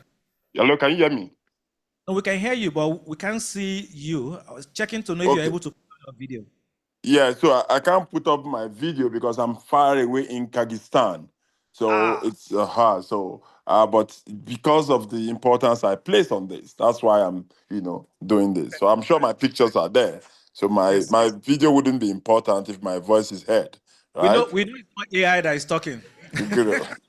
It's okay. It's not AI. At least you can attest to my voice. So I believe that it is not AI too. So, but importantly, is just to share my thoughts around what we have done at the SEC, and indeed, by virtue of the magnanimity of Mr. President, the ISA 2025 was signed to law on the 25th day of March 2025. That for us was transformative. That for us was huge. And that for us was a confidence booster, of course, a tonic by the Mr. President as to his support for the capital market and indeed the entire space.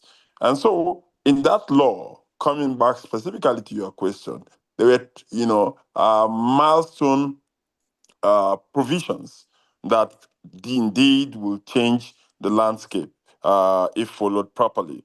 One of them is providing regulatory clarity for digital assets, which explicitly clarifies cryptocurrencies, NFIs, and tokenized assets as regulated securities, thereby enabling startups, right, to issue and trade digital assets, very well, compliantly. So this, for us, this aligns with Nigeria's vision with the global standards like the EU MiCA, and of course, reducing investor uncertainty, which has always been a bane in terms of how we see the market and where the market is going. Providing that framework and that regulatory clarity is so crucial to providing confidence to those that are in this business and those that intend to be in the business, knowing fully well Mr. President's, vision, desire, and interest in the youths of this country. Beside that, you also have our crowdfunding and capital formation regulations that speaks to the little monies that are required for these startups to be able to, move up. So we have actually fashioned out regulations around, crowdfunding, equity crowdfunding, and very soon we're introducing what we call the community-based crowdfunding. The community crowdfunding is, what I call an advancement from the usual traditional ACSU methods. Those regulations are going to come out soon so that we can enhance the ability of startups and small companies to be able to raise capital without going through the pains of, huge IPO issuances. Of course, part of what the new IS speaks to is our regulatory sandbox framework, which is the ROI and the RIP, which is the Accelerated Regulatory Incubation Programs. These are critical, tools to be able to test run startups and VCs in the event and effort of trying to bring these people to limelight. And just as an addition, what the ISA 2025 also had done was to actually bring on board commodity ecosystem expansion, creating opportunities for commodities trading and, of course, agri-based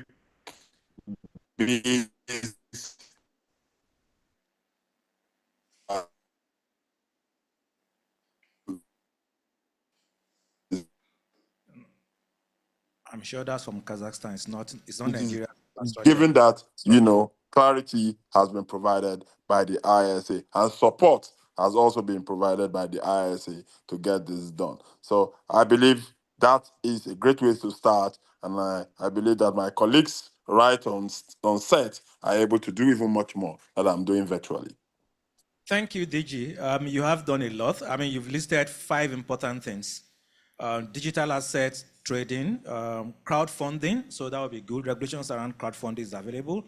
Regulatory sandbox to test and to ensure that fintechs and whatever solutions can work. But beyond fintech, also regulations around commodities trading. So the question around ag tech, how are we supporting agriculture tech? SEC has issues around that. And lastly, all of these provide regulatory clarity, regulatory confidence for startups to invest in a stable environment. So thank you, DG. This is useful. Let me ask Mr. Oyedele. So we've heard from SEC around the investment provisions. Can you also share thoughts around the specific provisions in the new tax acts that will be useful to help unlock startup capital? Thank you very much. And first and foremost for inviting me. It's always a pleasure to have the opportunity to engage. So yes, the new tax laws have a lot of very exciting provisions for all investors, first and foremost, and then those that are specific to startups. And like was said in the previous panel, VCs don't invest in all startups, but we are interested in all startups, whatever it is that you're doing. And of course, there are also provisions that are specifically going to be beneficial to VCs.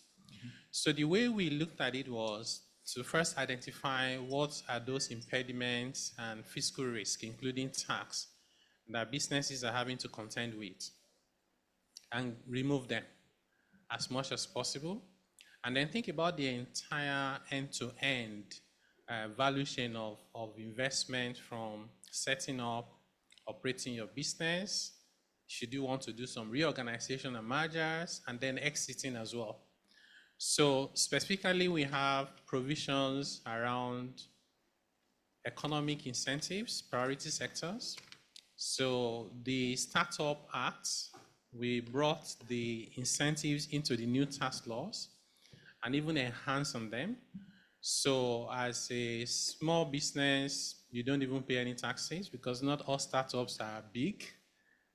People will easily remember my brother here when they think about startup. But those are exceptions, right? Many startups are just trying to make ends meet. We want them to breed, we want them to grow, we want them to be another unicorn. So they have that exemption and it's permanent, but we don't want them to enjoy it permanently because we want them to outgrow the exemption. And once you're becoming big, you have the priority sector incentive from manufacturing to agri to creative sector. To, of course, a lot of fintech in the Startup Act are also covered, where you can get exemption from paying taxes for up to 10 years.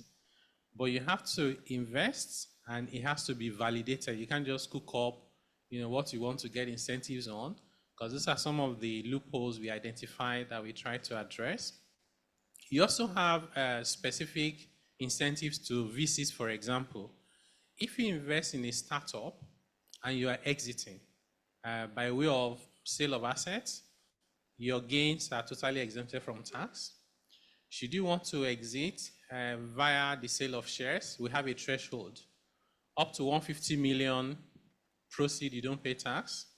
If it's more than that, unless you are investing, because we also want to keep you here. If you sell for more than 150 million and you reinvest, no tax. Should you want to take it out, then on the profit that you make, you pay capital gains tax. We also have provisions to do with how to make even the businesses more profitable. So even though you are not paying taxes in some of the cases, we also still want it to be more profitable. For example, you are a manufacturer or you need assets for your investments. You buy those investments and you pay VAT on them. Under the new laws, you recover your VAT back. And that's significant. In addition to that, we have provisions to allow businesses, including startups, to invest in R&D. So what we used to have in Nigeria before is we penalize you for trying to do research and development, whereas that's what you need to be able to be sustainable, be able to scale, understand the market. So we now have provisions in our tax laws that allow you to spend up to 5% of your annual turnover on R&D. And I believe that rate can go up at some future dates. But we have those provisions all over the tax laws to make the investment environment more attractive, more competitive, and more profitable. All right, thank you, Tade, thank you. It's very interesting. So startups who traditionally will start with very minimal revenue are protected. You don't have to pay any tax. And even when you are exiting below 150 million, no tax. Above 150 million, if you reinvest, you're still fine. So Ian, you've heard from the DG and also from the chairman. What more do you want?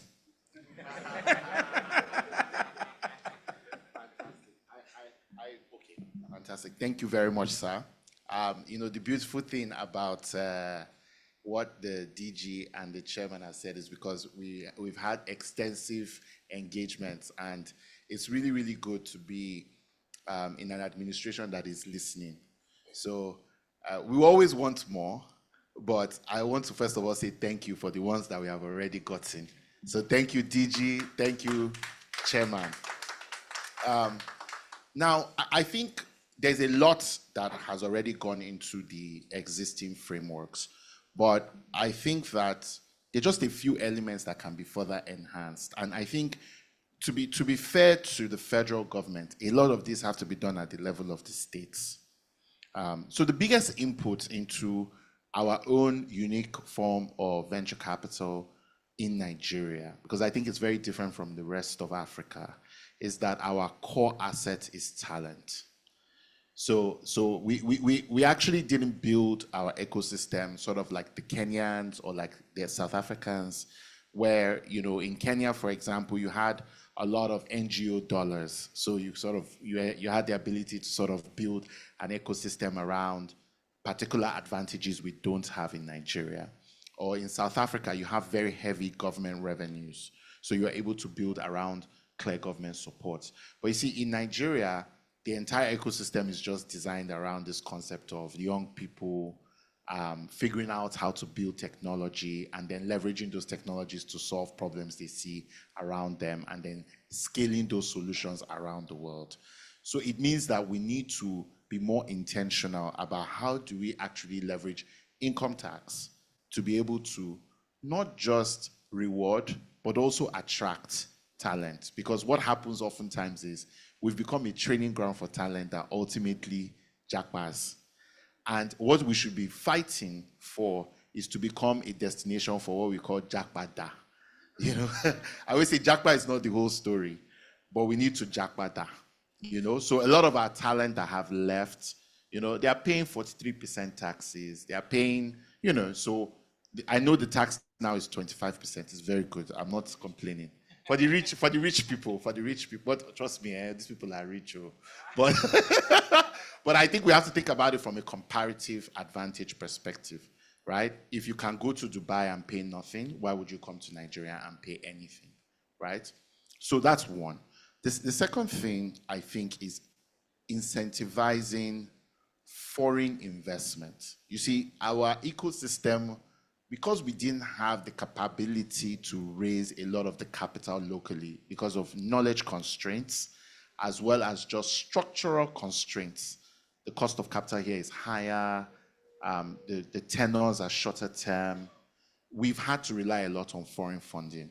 And I feel like, you know, while I completely understand where the government is coming from in terms of capital gains, I think we may have made ourselves slightly uncompetitive on that.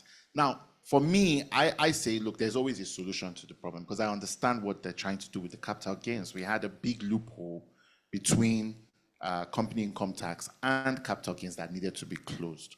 But I've always advocated, look, we need to rethink our framework for foreign investment because for a lot of them, stability is actually far more important than returns, right? They're not actually looking for profit. They just want to, okay, I just need to know that this is how it is for a while. And I find that in the free zones, where their capital can be treated slightly differently, we have the opportunity to create a regime where we can give foreign investment in different sectors special treatment without necessarily polluting our environment in the customs area, and give them that safe harbor treatment for foreign capital, right? Where if it's strategic enough, we can provide certain incentives. If it's not strategic enough, we can tell them, don't come into the free zone with your capital proposition. Go to the mainland because we can do this here. So I think there is work that we need to do in creating an investment framework for it. Because, for example, as an investor, we invested in over 125 companies. Half of those companies are in Nigeria. You can only imagine when I hit my 10-year period, what I have to deal with. So what I'm doing now is I keep all the companies in Delaware, and it hurts me every time I have to leave money in the US that could have been used in Nigerian banks here. Because the Nigerian banks will give me better rates. They will give me better service. They won't wake up one day and cancel my bank accounts. Do you understand? So I actually would rather bank in Nigeria. But because I have an obligation to my capital, where my capital sources are, even if I know they will reinvest, I have to give them that option of not doing so. So if we have a framework in the free zones where I can bring my capital in, but I can take it out, which is currently how it works, but there are clear rules around how I do that in the zone. That really boosts my ability to bring in more foreign capital. And there are other use cases. For example, the average tenure of a VC fund is 10 years. I think Nigerian banks can use my money for 10 years better than any bank in the US will. And I don't think Nigerian banks will reject my money, right? So if you gave me a framework where you said, look, if you leave your money in a Nigerian bank for the 10 years, right, and you deploy onshore via the zone, you know what? Leave the capital gains alone. I would have made enough money to pay for that. So those are some of the frameworks that work. The last thing, very quickly, sir. I know I don't have a lot of time because you asked me how much more do I want. I have a long list, but I'll leave it at 3. We are punching under our weight, dangerously punching under our weight when it comes to infrastructure. Because there's a tendency to think just because this is technology, it can just be in the cloud, just be. But the reality is that when it comes to what keeps companies here and what keeps talent here, scale becomes an important conversation. And the truth about scale is it's going to be very difficult to do scale without incentives because every country is calling your name. Anybody that has scale, you can go anywhere. I was talking to my friend who works at PIF. He's like, PIF is spending money to go to Japan and China and buy factories, invest in factories for $2 billion to bring them. We don't have that kind of money in Nigeria. We can't do that. But because we have the talent, what we can do is to incentivize companies that are actually putting money down on infrastructure, long-term infrastructure. So for example, if you're coming to Nigeria and you're making a determination that you're going to buy a building, there should be something for you, right? Yeah, you're actually coming to Nigeria and saying, no, no, no, we're not going to just go and rent. We're actually going to build something for the long term. There should be something for you. If you're coming in and you're saying, I'm going to bring in heavy, expensive machinery, something should be able to be done on the duty side for you. Right now, we're talking about GPUs and AI storage. But by the time you look at the duties, it's not reasonable for you to bring those here. So there has to be some mechanism by which we can say, okay, you know what, bring it in. And like I said, I recognize the need, the inflexibility we have because we're a constitutional democracy. So this is not Dubai where you can talk to the crown prince and he signs something off for you.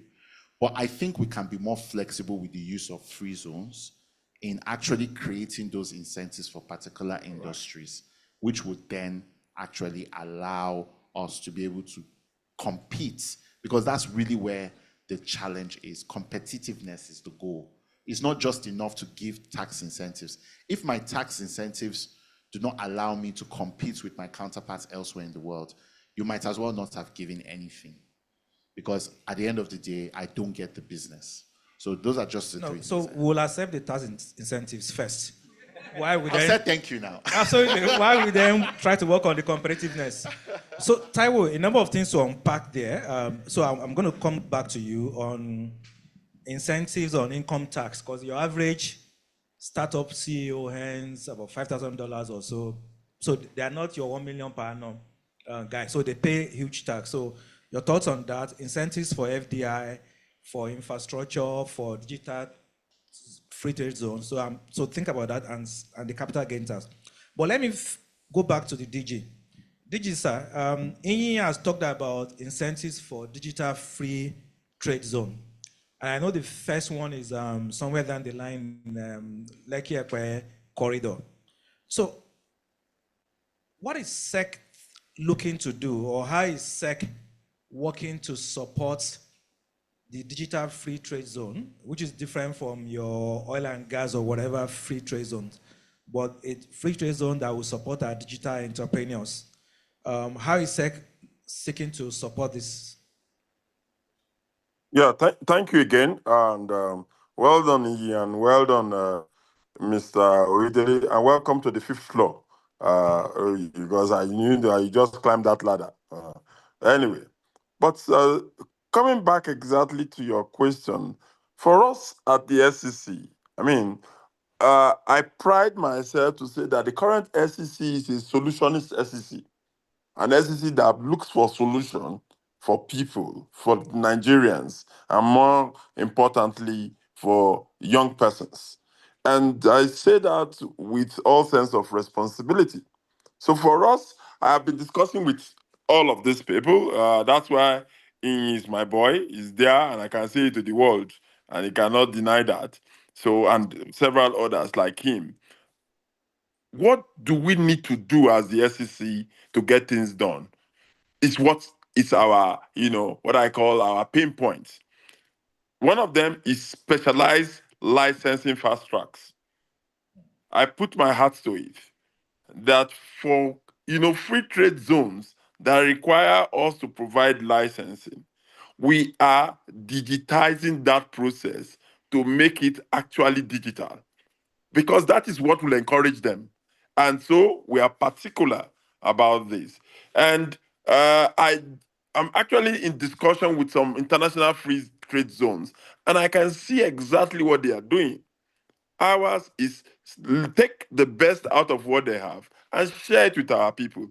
I've had discussions with him regarding this is Delaware business. My business is that he must come back home. So all of those companies in Delaware or wherever that he is, I'm only giving him 6 months. He must bring them back home. And we must provide opportunity for that to happen. Whatever we need to do, as far as it does not compromise national sovereignty, I am sure my brother Oyedele there, who both of us are Taiwos, will naturally accept that we get it done, so that this whole, issue about Delaware will put to rest, or going to Dubai. That's not home. East or west, home is best. That is the old tradition, and it still holds true no matter where we run to. So that for us is very, very critical. The other thing we would love to do is cross-border regulatory passports. That's why we are speaking to everybody that's concerned anywhere in the world. And I can speak to the fact that we are lucky. Just recently, I was nominated or appointed as the vice chair of the African Middle East Regulatory Regional Committee of IOSCO. And I'm also now a member of the board of IOSCO. We want to be at the table where these discussions are being made. We want to be there when they are talking about a Nigerian company or a Nigerian concern, and we want to be able to protect our own. And that is very, very important. We want to make people understand that, look, if you are going to treat us this way, then we'll treat your people this way. And if we need to treat our people better, we should be able to treat our people better. Getting them to be interested, looking first back home before they take, to look outside, somewhere else. That for us is important. Of course, one of the other things that we'll be doing, and which we have already started doing, is the support for PAPS, the Pan-African Payment Settlement System. And I am glad to mention here that even before PAPS came to existence, we have been part of this whole system. And how have we been part of this whole system? PAPS has just introduced the African Entity Identifier. The African Entity Identifier is a call-off from the Legal Entity Identifier by the Global Legal Entity Identifier Foundation. Nigeria sits on the board of the Global Legal Entity Identifier Foundation, the ROC, and I represent Nigeria on that. So we are there to make sure that certain things that never used to be or never used to be on our radar will now come on our radar. I hear the ladies speak about the payment systems. There are solutions already. We must drive those infrastructure so as to meet the demands that we require even for after to exist. We want to be the nation that is driving after. We want to be the nation that is the destination. We want to be the nation that everybody will want to come to, given the things that we have on ground. And of course, there must be targeted incentives. And I wouldn't speak for Taiwo there. He's there already, so that you don't use your, somebody else's mouth to eat onion. So he, of course, as we speak and these discussions continue to happen, certainly the fine areas will naturally come to be. And of course, what is important is that we are focused, we are intentional, we are, that partner that you want to collaborate with, because we have a presidential mandate to do just that, making life easy, even for the young Nigerians that are into all of this space. Thank you, DG. Thank you very much. Yeah. Thank you for those firm assertions. First, there is a specialized fast-track licensing pathway, which will help with quite a number of the startup schemes and the digital free trade zone. Secondly, the SEC is also going to cross-border regulatory passport and working with other clients.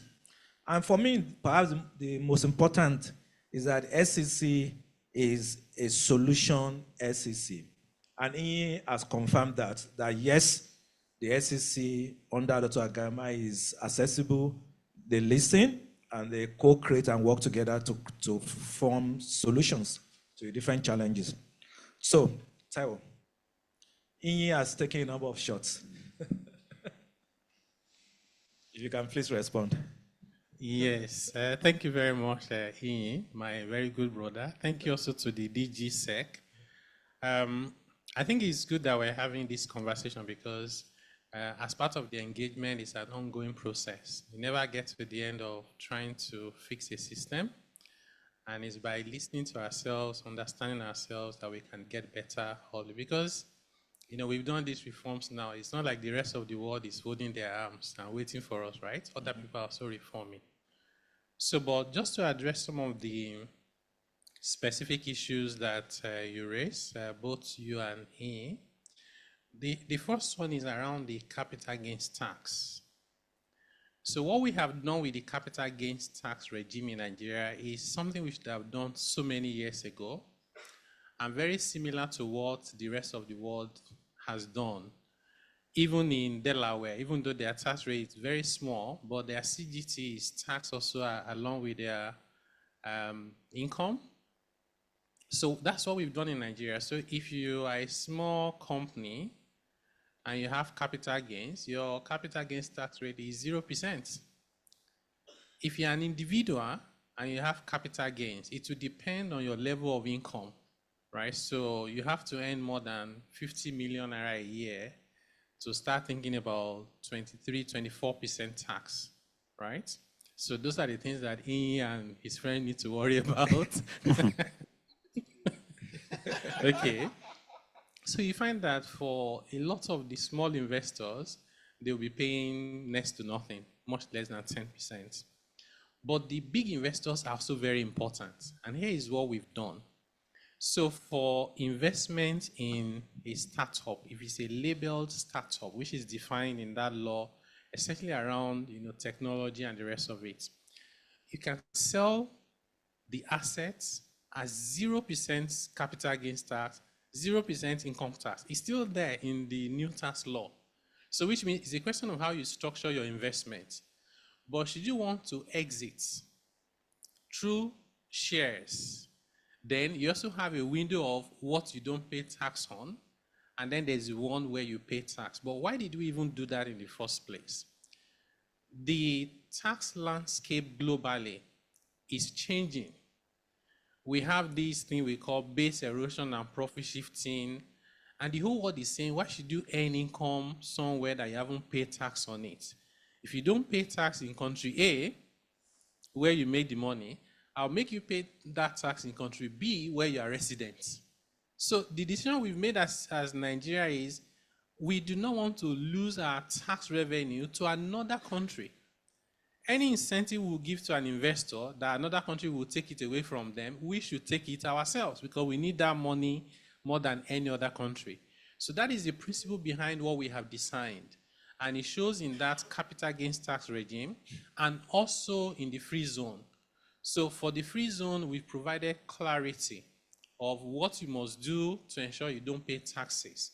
But if you're in the free zone and you are playing in the mainland, it doesn't look like a level playing field. Someone is in the mainland paying all the taxes, customs, VAT, CIT, and then you just come from the zone and sell the same product they are selling. You will kill them.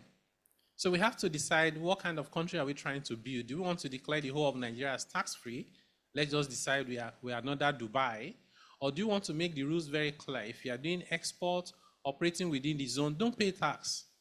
If you come to the custom territory with what you do, and what you do falls in the priority sector, you can have up to 10 years of not paying taxes. After 10 years, pay tax like everybody else.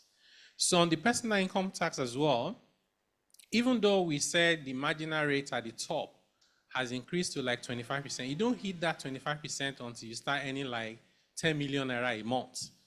It may not be the largest amount of money in the world, but if you earn 10 million naira a month in Nigeria, you are in the top 0.1%. You are the only rich people we can find. So we need and therefore, we need it to be just a little bit more so we can balance the book, because we've exempted more than 1/3 of all workers in private and public sector. Their PAY will be 0 from January 2026. For the middle class, which is the next 60%, 65%, their taxes will come down. So those few people, 2-3% at the top, and they're paying just a little bit more, like he himself even acknowledged. In many other countries, this is 35, it's 40, it's more than 40. There are a few countries where you can say it's 9%, like Dubai, right? So we want to get there, but it's not going to be overnight. We also have the points around, headquarters and the DGSEC, said, and I align with him 150%. We want to get to a point where INI will come back to Nigeria 100%. God bless you. So what we've done, these tax laws will actually make it easier for you to come back. We have deliberately looked at all the provisions in our system that made it, because even me too, I was in the private sector advising businesses. And there were times when I painfully advised a Nigerian business to take their headquarters to another place because the numbers were not adding up. From excess dividend tax to not claiming input VAT, there were just so many things that were wrong with the system. We fixed that.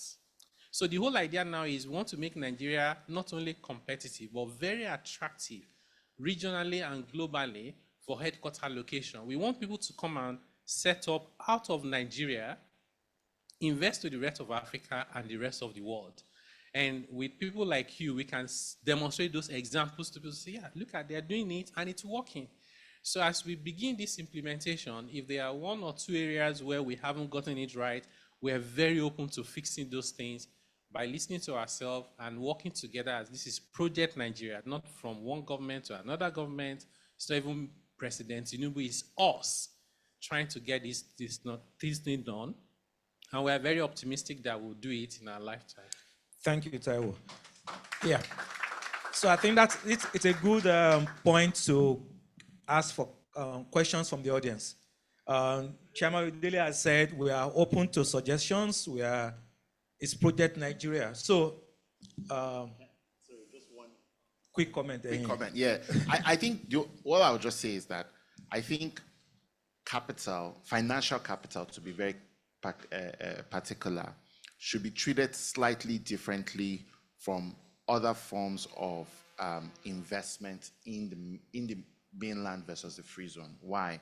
Because when capital comes into the free zone, it sits with our banks. So it's slightly different from, say, somebody compete, like you can't really compete with money, so to speak, right? Because we need those dollars to bring down the overall cost of imports, to bring down the overall cost of dollars, to bring down everything. So treating money slightly differently from other forms of investment between the mainland and I think it. So Taiwo, hold on to that. The guy in brown. Yeah.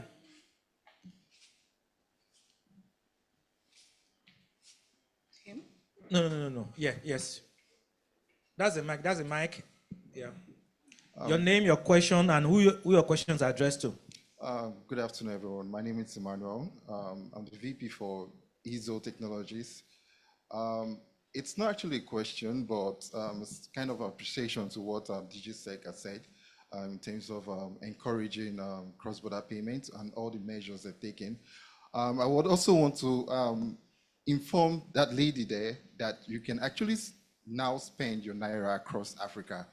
Yeah, you were talking about having a means to make payments across Africa. With EZO, you can do that right now. You can spend your local currency in Kenya, in Sierra Leone. All right, West that's Africa, noted. right now. So okay, I just want to thank you. inform that. So to the guy in black, I hope it's a question, because Taiwo is asking for ideas and questions. So please, yeah. Thank you very much. My name is Michael, and I run a company called Talking Day Sado here. I'm backing in, and I want to attack the taxman. I'm not sure I got your name. He mentioned talent, and we danced around it. The way I used to work with Andela as a software engineering contractor, where I earned money into Nigeria. By this new law, if I was still on that platform, I would have moved to Dubai. It's easy math. I earned $10,000. Nigerian law says I pay $2,500 as tax. My house in Dubai will have been $2,000. I don't even need to live there. With $500, I'll pay my monthly rent here. I will still rent out that house in Dubai for Airbnb. It is easy math. I think we need to remove that law as soon as possible. I'm serious. Right. Okay. We don't need. That's fine. Thank you. That's noted. So I want to say something you said about taxing the only rich people you can find. We are the only people you should not tax. Let's bring in the dollar here. All right, thanks. So you can give to the guy in black here. All right. So thank Taiwo, you. please note it down. Thank you so much. So my name is Faith, and I've been into R&D for a while. I wrote this down while you mentioned about the 5% R&D tax relief. You know, I was very happy to, hear that. But my question is beyond that. Are there plans for broader innovation incentives? Because we've been talking about, the incentive things, like, for example, credit or a rebate system, similar to what, say, UK technician would do, Australia R&D tax offset, and stuff like that. Because these incentives, they can help those who are or reward those who are, contributing to exportable tech, creating IPs, and all of those type of things. So, yeah, that's the question. Thank you. From this side, yes, can I make it to the lady in white? Yeah. Yes. That's Kende. Good morning. My name is Kende Banasco. My company is called Scale Ladder. It was more around the R&D question. I wanted to ask, what do we actually term as R&D? For a lot of companies, if you're in Europe or wherever, there's a lab, you're doing all those things. But if you're putting out research, you're putting out insights to basically make your industry better, does that kind of like fall under R&D? And then the second question was around the tax brackets for like, what is middle class versus like smaller class? You've been clear what HNIs are. For everyone else, what does that mean? So mostly the R&D question. All right, thank you. Last question this side, if any. Okay, yeah. No. Let's. Yeah. So the guy right in front of you, yeah. No. Behind you. Sorry.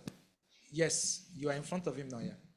Okay. Good. Again, good afternoon, everyone. My name is Daniel, CEO and co-founder for Power Labs Limited. Okay. So it's clear that we've said some companies, some startups fall under some, tax categories, some where you're not supposed to pay taxes and all that. But we are mandated to still pay taxes. So I don't know, to clarify, because legally we have tried to find that out, if there's actually any form of taxes we're actually supposed to pay or we're not supposed to pay. And directly from the IRS in my state where we are operating from, we are paying taxes.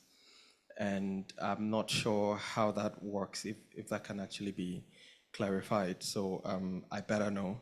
Secondly, how can tax policies better align with Nigeria's drive for industrialization, especially when startups like ours face crippling costs due to volatile exchange rates and duties from importation of essential machineries? Because we've actually gone ahead to try to purchase machineries that would enhance like to scale up production capacity and all of that, and the duties are through the roof. So when we're talking about giving tax relief to startups and the tax reliefs are like, you can't compare to your exchange rates and all of those things. Is there any better policy that is coming to help us at least survive to even get to that point where we can enjoy the tax reliefs? All right, thank you. So Taiwo, yeah. Yeah, great questions and comments. So to my brother on the digital income, sadly we can't be Dubai overnight. I said that already. So we think it's fair that if you live in Nigeria and you work remotely for any company and you earn income, you should pay tax. There's no reason why you should not pay tax just because you earn foreign income and the guy next to you, next door, is trying to fry akara every day and he's paying tax. So what we've done is to even make it attractive for the global companies to employ Nigerians in Nigeria, because there are other dimensions to it that you haven't considered. So if you employ someone remotely working for you in Nigeria today, because our new law will take effect in January, that company that employed in Nigeria gets into trouble, we remove that trouble for them. So it can just employ and close their eyes and sleep. Yeah. But the person they've employed, you earn the income, is above the threshold, you need to pay the tax. So that is the best we can do at the moment. Around the innovation incentives, yeah. There's so many of them in the new tax laws, including priority sector incentive, where you can get up to 10 years. They're the ones, innovation also falls under the startup as well. A lot of other incentives. So you can always just look them up. There are quite a lot of them. What is R&D? So R&D is defined. It's really anything you're doing, you're incurring costs today to make things better tomorrow. That's the way to simplify it. It could be improving your processes. It could be enhancing an existing product or trying to create a new one, right? Even the intention alone is sufficient because you can demonstrate that you're incurring this cost for future benefits, and then you'll be eligible for those incentives. What is middle class? Excellent question. many times you hear Nigerians who say, some Nigerians, not all of them, they will say there's no middle class again. I was speaking at a conference in Abuja where most of them flew from Lagos, and they said there's no middle class. It's okay, so let's agree. You people in this hall, are you rich people? They said they are not rich. I said, but I know you are not poor. Because poor people don't enter plane and stay in 5-star hotels, right? We still have middle class. You can't compare the numbers in the US with Nigeria. So we actually did our analysis. They will tell you that $2.15 a day is the poverty line. That's not the poverty line in Nigeria, because in the villages, they don't earn the income, they produce what they eat. Long and short of the analysis is that if you earn about 120,000 naira a month, you are poor, zero tax. If you earn about 2 million naira a month, between that 120 and 2 million, you are our middle class. It is our own middle class. Because what is middle class? Middle class means you can meet more than your basic needs, right? Above that amount, you are beginning to be top 5%. And like I said, you are the only people we can find. So we ask you to pay a little bit more. But here is the full story, because that's not the full story. The full story is that top 3 to 5% of our society are usually the owners of businesses or executives of businesses. So whatever little amount they are paying in personal income tax, they are getting far more than that in their businesses, because their businesses have a lot more reliefs now from input credit on assets, input credit on services, plus inventory. We are even reducing the CIT rate from 30% to 25%. So to be honest, if you do the calculation and you just model it, and you own a business, you'll be saving, let's say, 10 million from your business and paying like 1 or 2 million in personal income tax. Overall, there's something in these reforms for everyone. Then Daniel says that they're still paying taxes, even though we said they should not pay. We're not saying you shouldn't pay now, because this new law has it has not taken effect. It's still January. Plus, I would advise you to look for someone to help you look at the laws and advise you. You can't go to the taxman and ask them whether you should pay tax. We are not at that level yet in Nigeria. Because the person has a target, he will tell you you're supposed to pay. So don't ask the taxman. Ask your friend who is an accountant or something like that. And then the last one is, how can the tax policies better align with industrialization objective? Fantastic. This is one of the core issues we have been trying to address in the reforms. One of our 3 core mandates is promoting competitiveness and growth.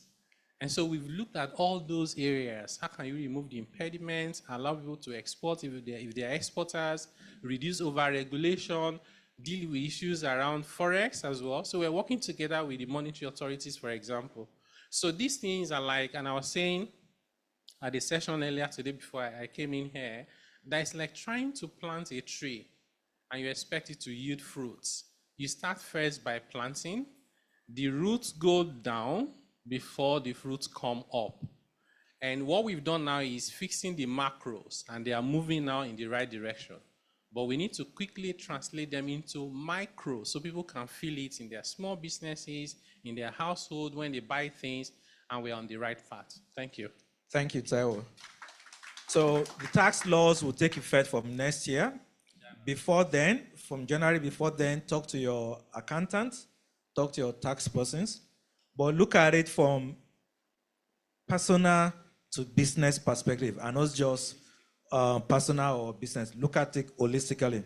Yeah, I think we're out of time, so maybe just my last question, and let me start from Inyi, actually. So the DG has given you a mandate to please bring a number of the Delaware entities back home. So maybe my question is, what 3 things would you like the government, whether it's Taiwo's AGIN Commission, or is the SEC or the CBN, whoever, what 3 things would you like the government to do in the next 12 months that can help you accelerate the process? Yeah, absolutely. I think first of all, in fact, we are actually undergoing a process where over the next 6 months, our goal is to bring back at least 50% of the companies that we're building in Delaware home. Excellent.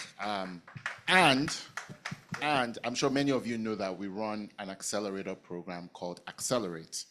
And you guys are probably the first to hear this, but from January next year, you have to be incorporated in Nigeria to access Accelerate.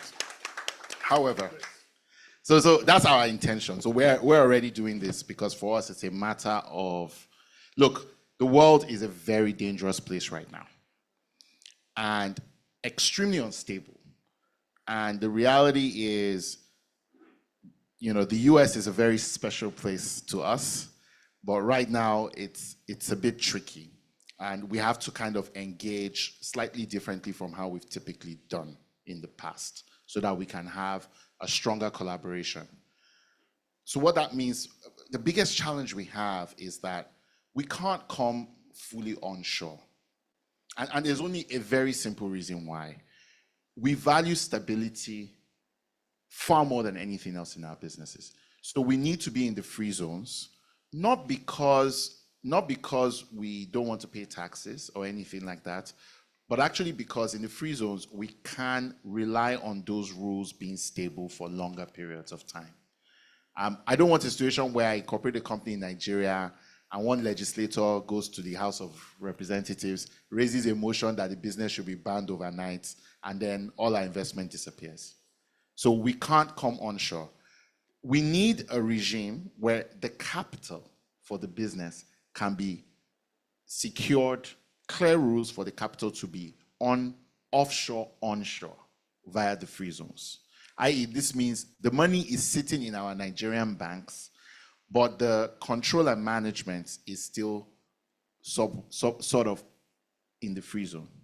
Then we would incorporate subsidiary Nigerian companies, which are subject to tax and will operate in the customs area. So that way we're not flouting any rules, right? But you see, that holding has to stay in the free zone. Otherwise, for an industry where 90% of the investment still comes from outside, we will kill the industry immediately. So there have to be clear rules that allow us to keep our holdings, not in Delaware, but in the free zones. I think that's a fair compromise.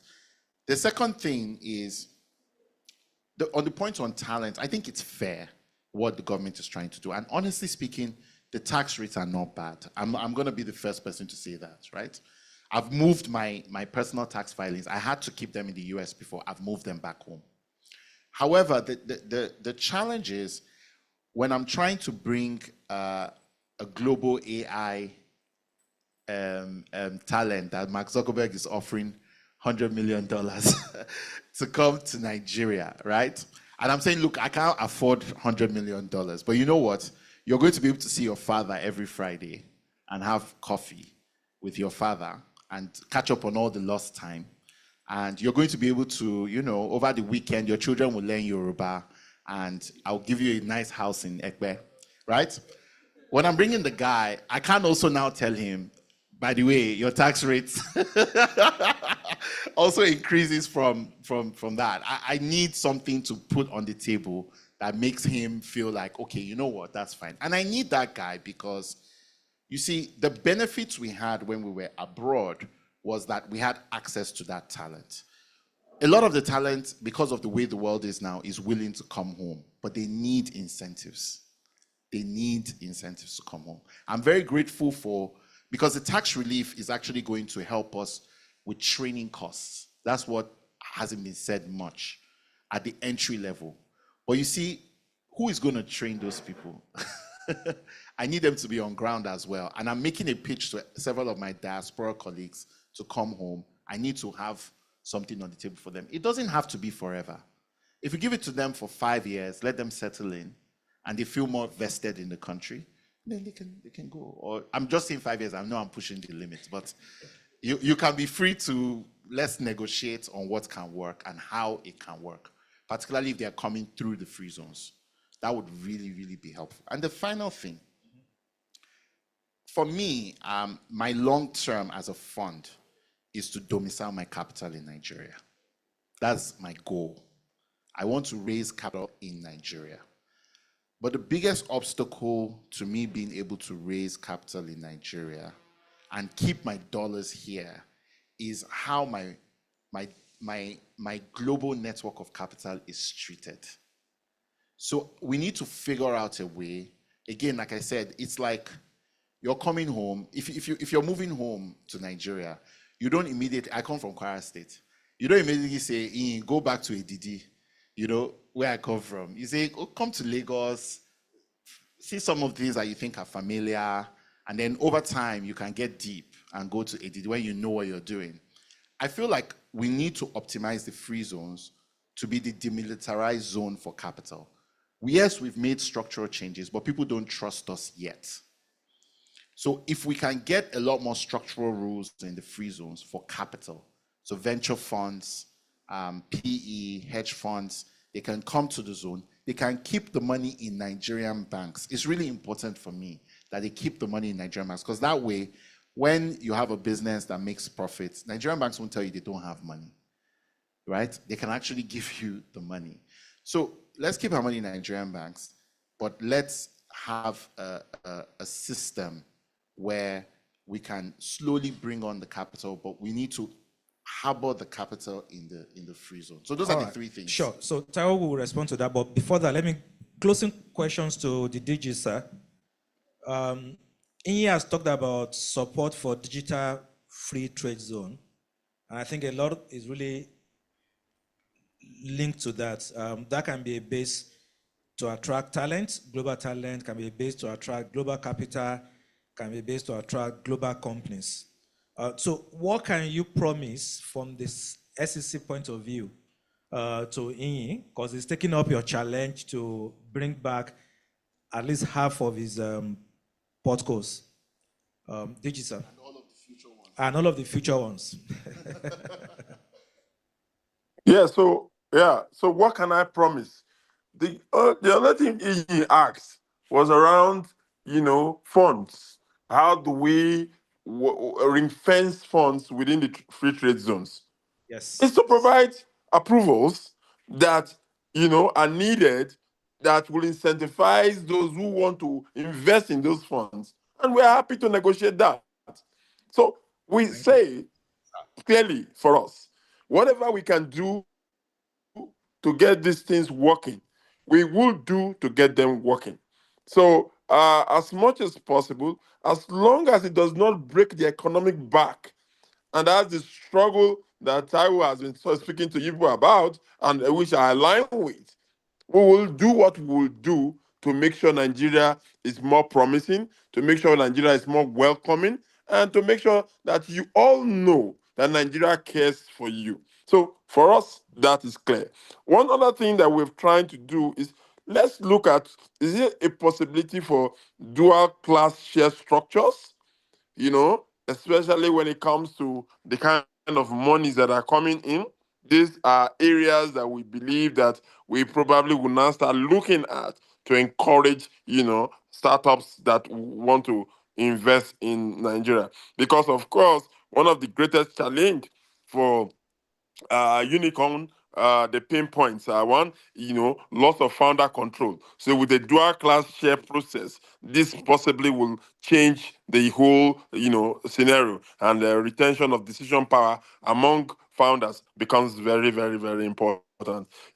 Then of course we're speaking to compliance, high compliance burden.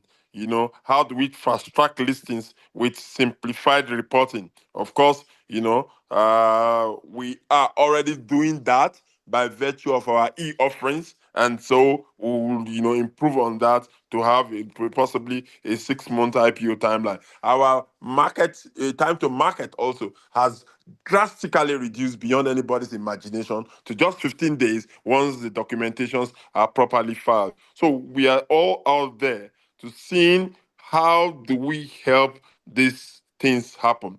The VC funds has also, been incentivized in terms of approvals and all of that stuff. And we are making sure that the people who are interested, the people who are involved, the people who are committed get the value for what they really want to put their hearts to in order for us all to be happier at the end of the day. Thank you, DG. This is very interesting.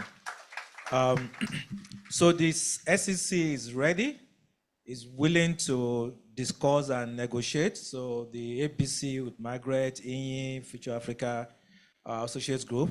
But SEC is also looking at dual class structure, which also will be useful. So thank you, DG. Taiwo. Yes. It's a process. It's a process, and it's good that we're having this conversation. I'm glad that I was able to attend. Clearly, Ini and I would take some of these things forward. So because this conversation is coming at the right time.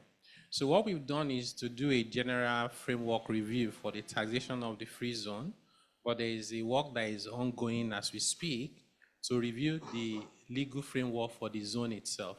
So we'll no longer call it the free zone, it will be special economic zones to accommodate so many things. And I can tell you that the digital free zone, for example, Mr. President personally took interest in it, gave very direct instruction to me and my committee to look at it. We're also working on those things as we speak. And I agree with you 100% that when it comes to capital, because capital is very mobile. If you set up unreasonable rules, it will just go, and it does not need a visa to leave, right? It's always approved. So those ones, we are more than happy to address the issues, because what we are trying to prevent is distortions against people doing business in the mainland. That's not the case for capital, so I do agree with you. If you then set up subsidiaries to do brick and mortar stuff, they will pay tax, right? So that we can actually work out. I think the other one that I noted here is around talent and the taxes they pay. So we try to also be very globally competitive. We will not promise totally tax-free regime, because those guys don't earn minimum wage. They earn nice amount of money. So one thing we've done is to say you will not pay tax in two places, right? So, but if you work here, so that you're not paying taxes anywhere, so there are thresholds that once you cross them, you have to pay tax. We call it residency. So once you spend more than half of the time in Nigeria in a year, you become tax resident. What we don't want to do is start creating different rules to say if you are in digital economy, don't pay. Because people will say, how is that more important than the manufacturer who is trying to find generator and diesel? So, but these are areas where we'll keep working at them to see how we get more competitive without distorting the rest of our economy and taxpayers. But really very useful. So we work together to fix the remaining problems. Thank you. All right, thank you. So I think this is a good juncture to close the conversation. But I use the word juncture because I think there's still more ahead. The SEC and the Fiscal Commission have both opened, they have both said they are welcoming to contributions, they are open to suggestions, and this is a process. And so today's conversation is part of that process. But beyond today, the ABC will be working with Taiwo and the DG and INI and many other funders to continue the conversation around the digital free trade zones and how to unlock VC capital for startups. And I hope that in 6 months' time, we'll have more startups, registered residents, and doing good stuff in Nigeria. So thank you all for being part of this conversation. Thank you. Thank you very much for that wonderful panel. Just a quick picture. I will wait for Margaret. Okay.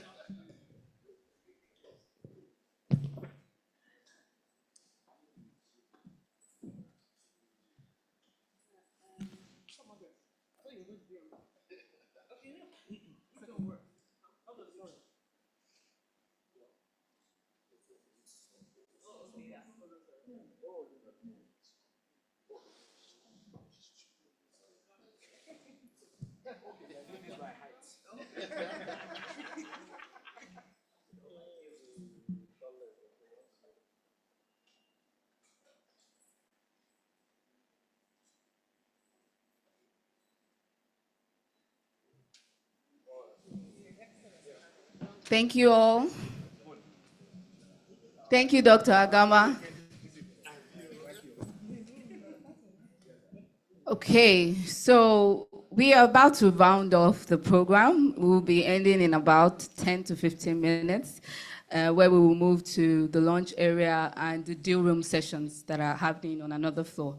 But before then, we would like to have Ms. Khadija Ghazi from Draper University. She's the Vice President of Innovation and Development. Draper University is a partner that we have worked with at the American Business Council that has a venture capitalist ecosystem, is an international venture capitalist ecosystem, and has an accelerator program that we do in partnership with our project, the ABC Cybersecurity Conference. So not to make too much of an introduction, I will just hand over to Ms. Khadija, who is joining us virtually, actually, for our session.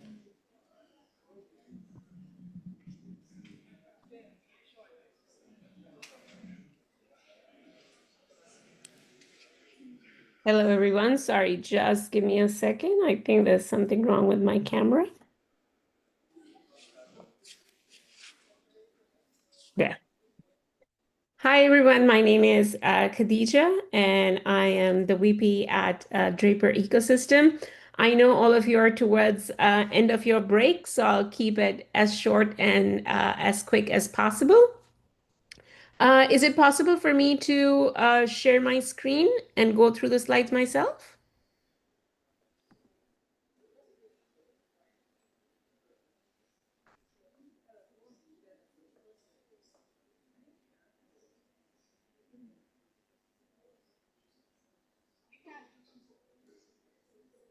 Khadija, you can, please. Okay, perfect. Thank you so much.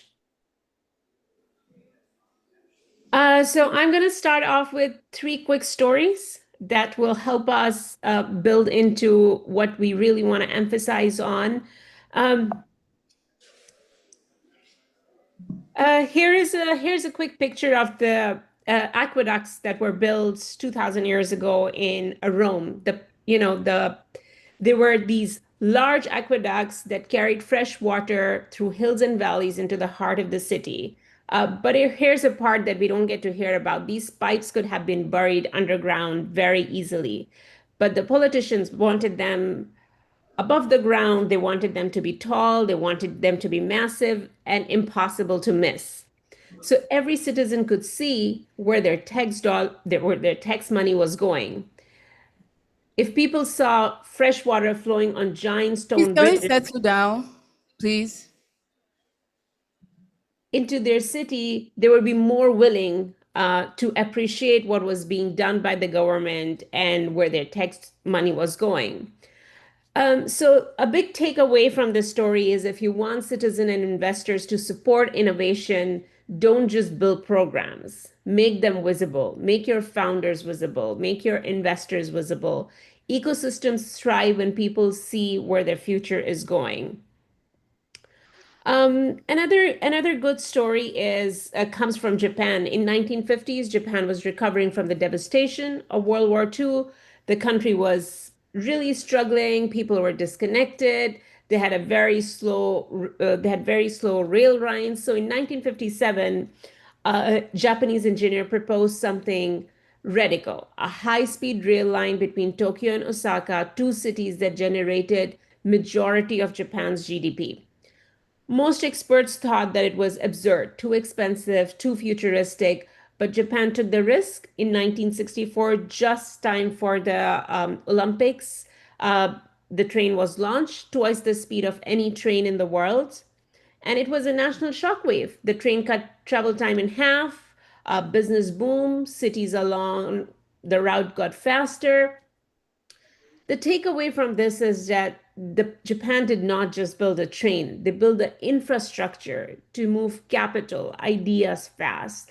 And that's what we need to focus on, all these ideas that are being generated. How do we move them fast? How do we move the investment fast? Similarly, this is the last story that I tell you before I jump in and talk about who we are, what we do. The Great Manure Crisis. The streets of London and streets of New York were full with filled with horse manure, to a point they suspected that they will go 9-10 feet. And some of the people suspect that the Boston fire was because they couldn't get help because of the manure in the streets. And while this was all being talked about, guess what happened? The combustion engines came in and the manure problem just went away. So similarly, when we're looking for innovation, it is never linear. It is always what's going to happen next, and that's what we want to keep tabs on. There are three areas where we think the opportunities are rising really, really high: artificial intelligence, hardware, blockchain, Web3.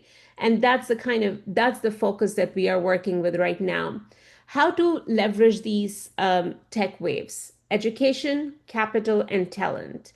Even if one of them is missing, you have great incubator programs, you have great accelerator programs, but you do not have the risk capital to support these founders, it's not gonna fly too far. So these are the three things that truly make the ecosystem work.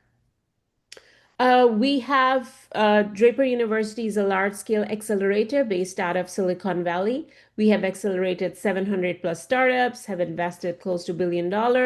And the fact that we are most proud of is the 11,000 jobs that have been created by these founders. Here's a little recap of what our ecosystem is. So we are not just an accelerator. We are an ecosystem. And that's, when we started working with ABC, that's exactly what we wanted to do. They already have great work going on. We did not want to come into a region and recreate. What we really wanted to do was connect that bridge. And same work is being done with NSIA in Nigeria, and we're really proud of that work. NSIA has been sending us amazing, amazing Nigerian founders. We have acceleration, we have funding, we have education, and together, when these founders become part of the ecosystem, they're able to leverage. As we all know, two things that come with a privilege are access to network and access to funding. And those are the two barriers that we want to break.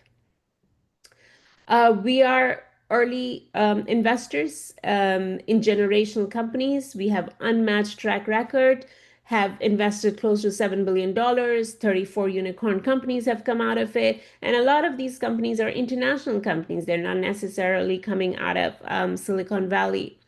Some of the notable companies that we have invested in are right here.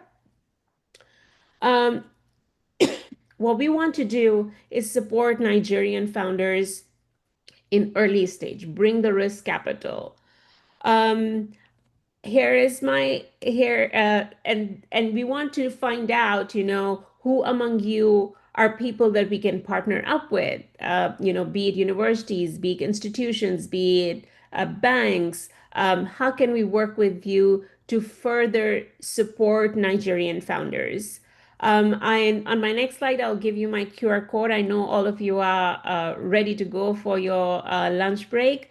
So please feel free to, you can scan the code and feel free to contact me if you think you could be a good partner, if you think you can help us build that bridge to Silicon Valley, get us great Nigerian founders. We are here to support that. And thank you so much. Have a wonderful, wonderful day. And thank you for all the talks. It was really interesting to be part of the forum.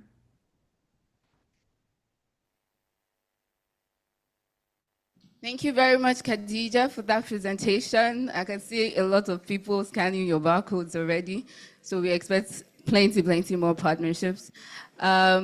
We have come to the end of the program of the summit, and I would like to call Mr. Idowu Akinde, one of our partners from Impact Hub, to deliver the closing remarks, please.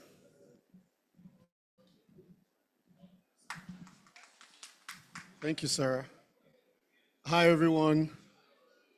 First of all, I'd like to give big, profound thanks, hi Sud, to everyone, starting with the main organizer of this event. Hi, Adil. Hi. Main organizer of this event, American Business Council. Hi, Maggie. Hi, Joseph, Sarah, the rest of the team. Also to the sponsors, Impact Hub and Veraki Partners. Thank you for being, and Citibank for hosting, for being such great sports. And thank you to all of the panelists and the speakers. Thank you for sharing so generously of your insights and expertise. And thank you to all of you too for coming, asking engaging questions. Where is Daniel? You're still around. Yeah, those were projectile questions. Yeah, so, and you know, and good, this was very, very, very good engagement from, you know, ecosystem events. So what's next? Well, for today, for about an hour, we're going to be having a deal room upstairs, okay, 3rd floor. Sarah will tell us more about that. And we're going to be combining it with lunch. So Sarah will come and give you details about that. So we're going to be having lunch and a deal room session where many of you that are founders here can get to have one-on-one pitches, one-on-one sessions with investors upstairs, 3rd floor. But beyond today, we were speaking earlier and we were talking with the American Business Council that this is not the end. This is version 1, this is iteration 1, episode 1, you know, hopefully in a long series of episodes, where we will spark conversations that truly matter here. We are grateful to have had the presence of, you know, solid heavyweights here today. The acting Consular General herself, Mr. Oyedele, Mr. Aboyeji, and many of the other people that were here earlier today.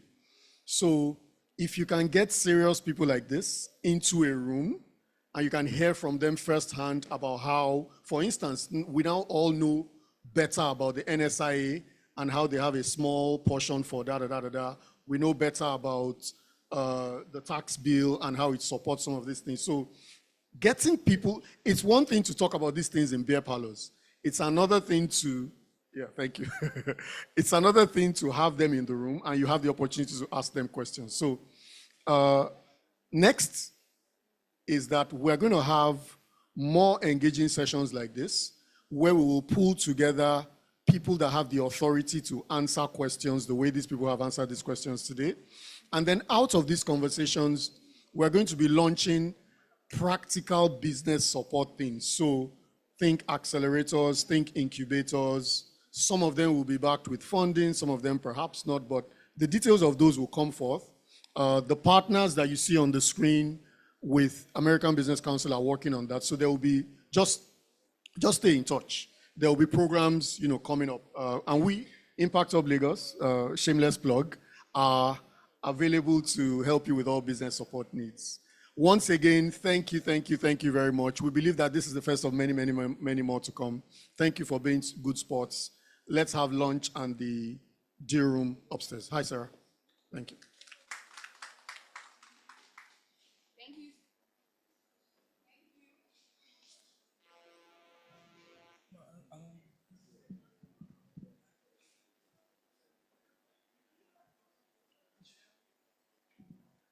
This one still works.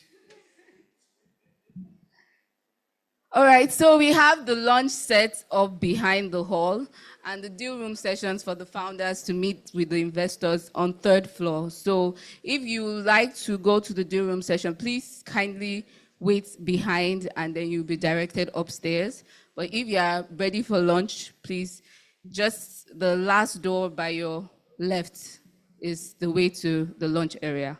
Thank you so much for staying with us from the beginning down to this point. And do have a good rest of your day.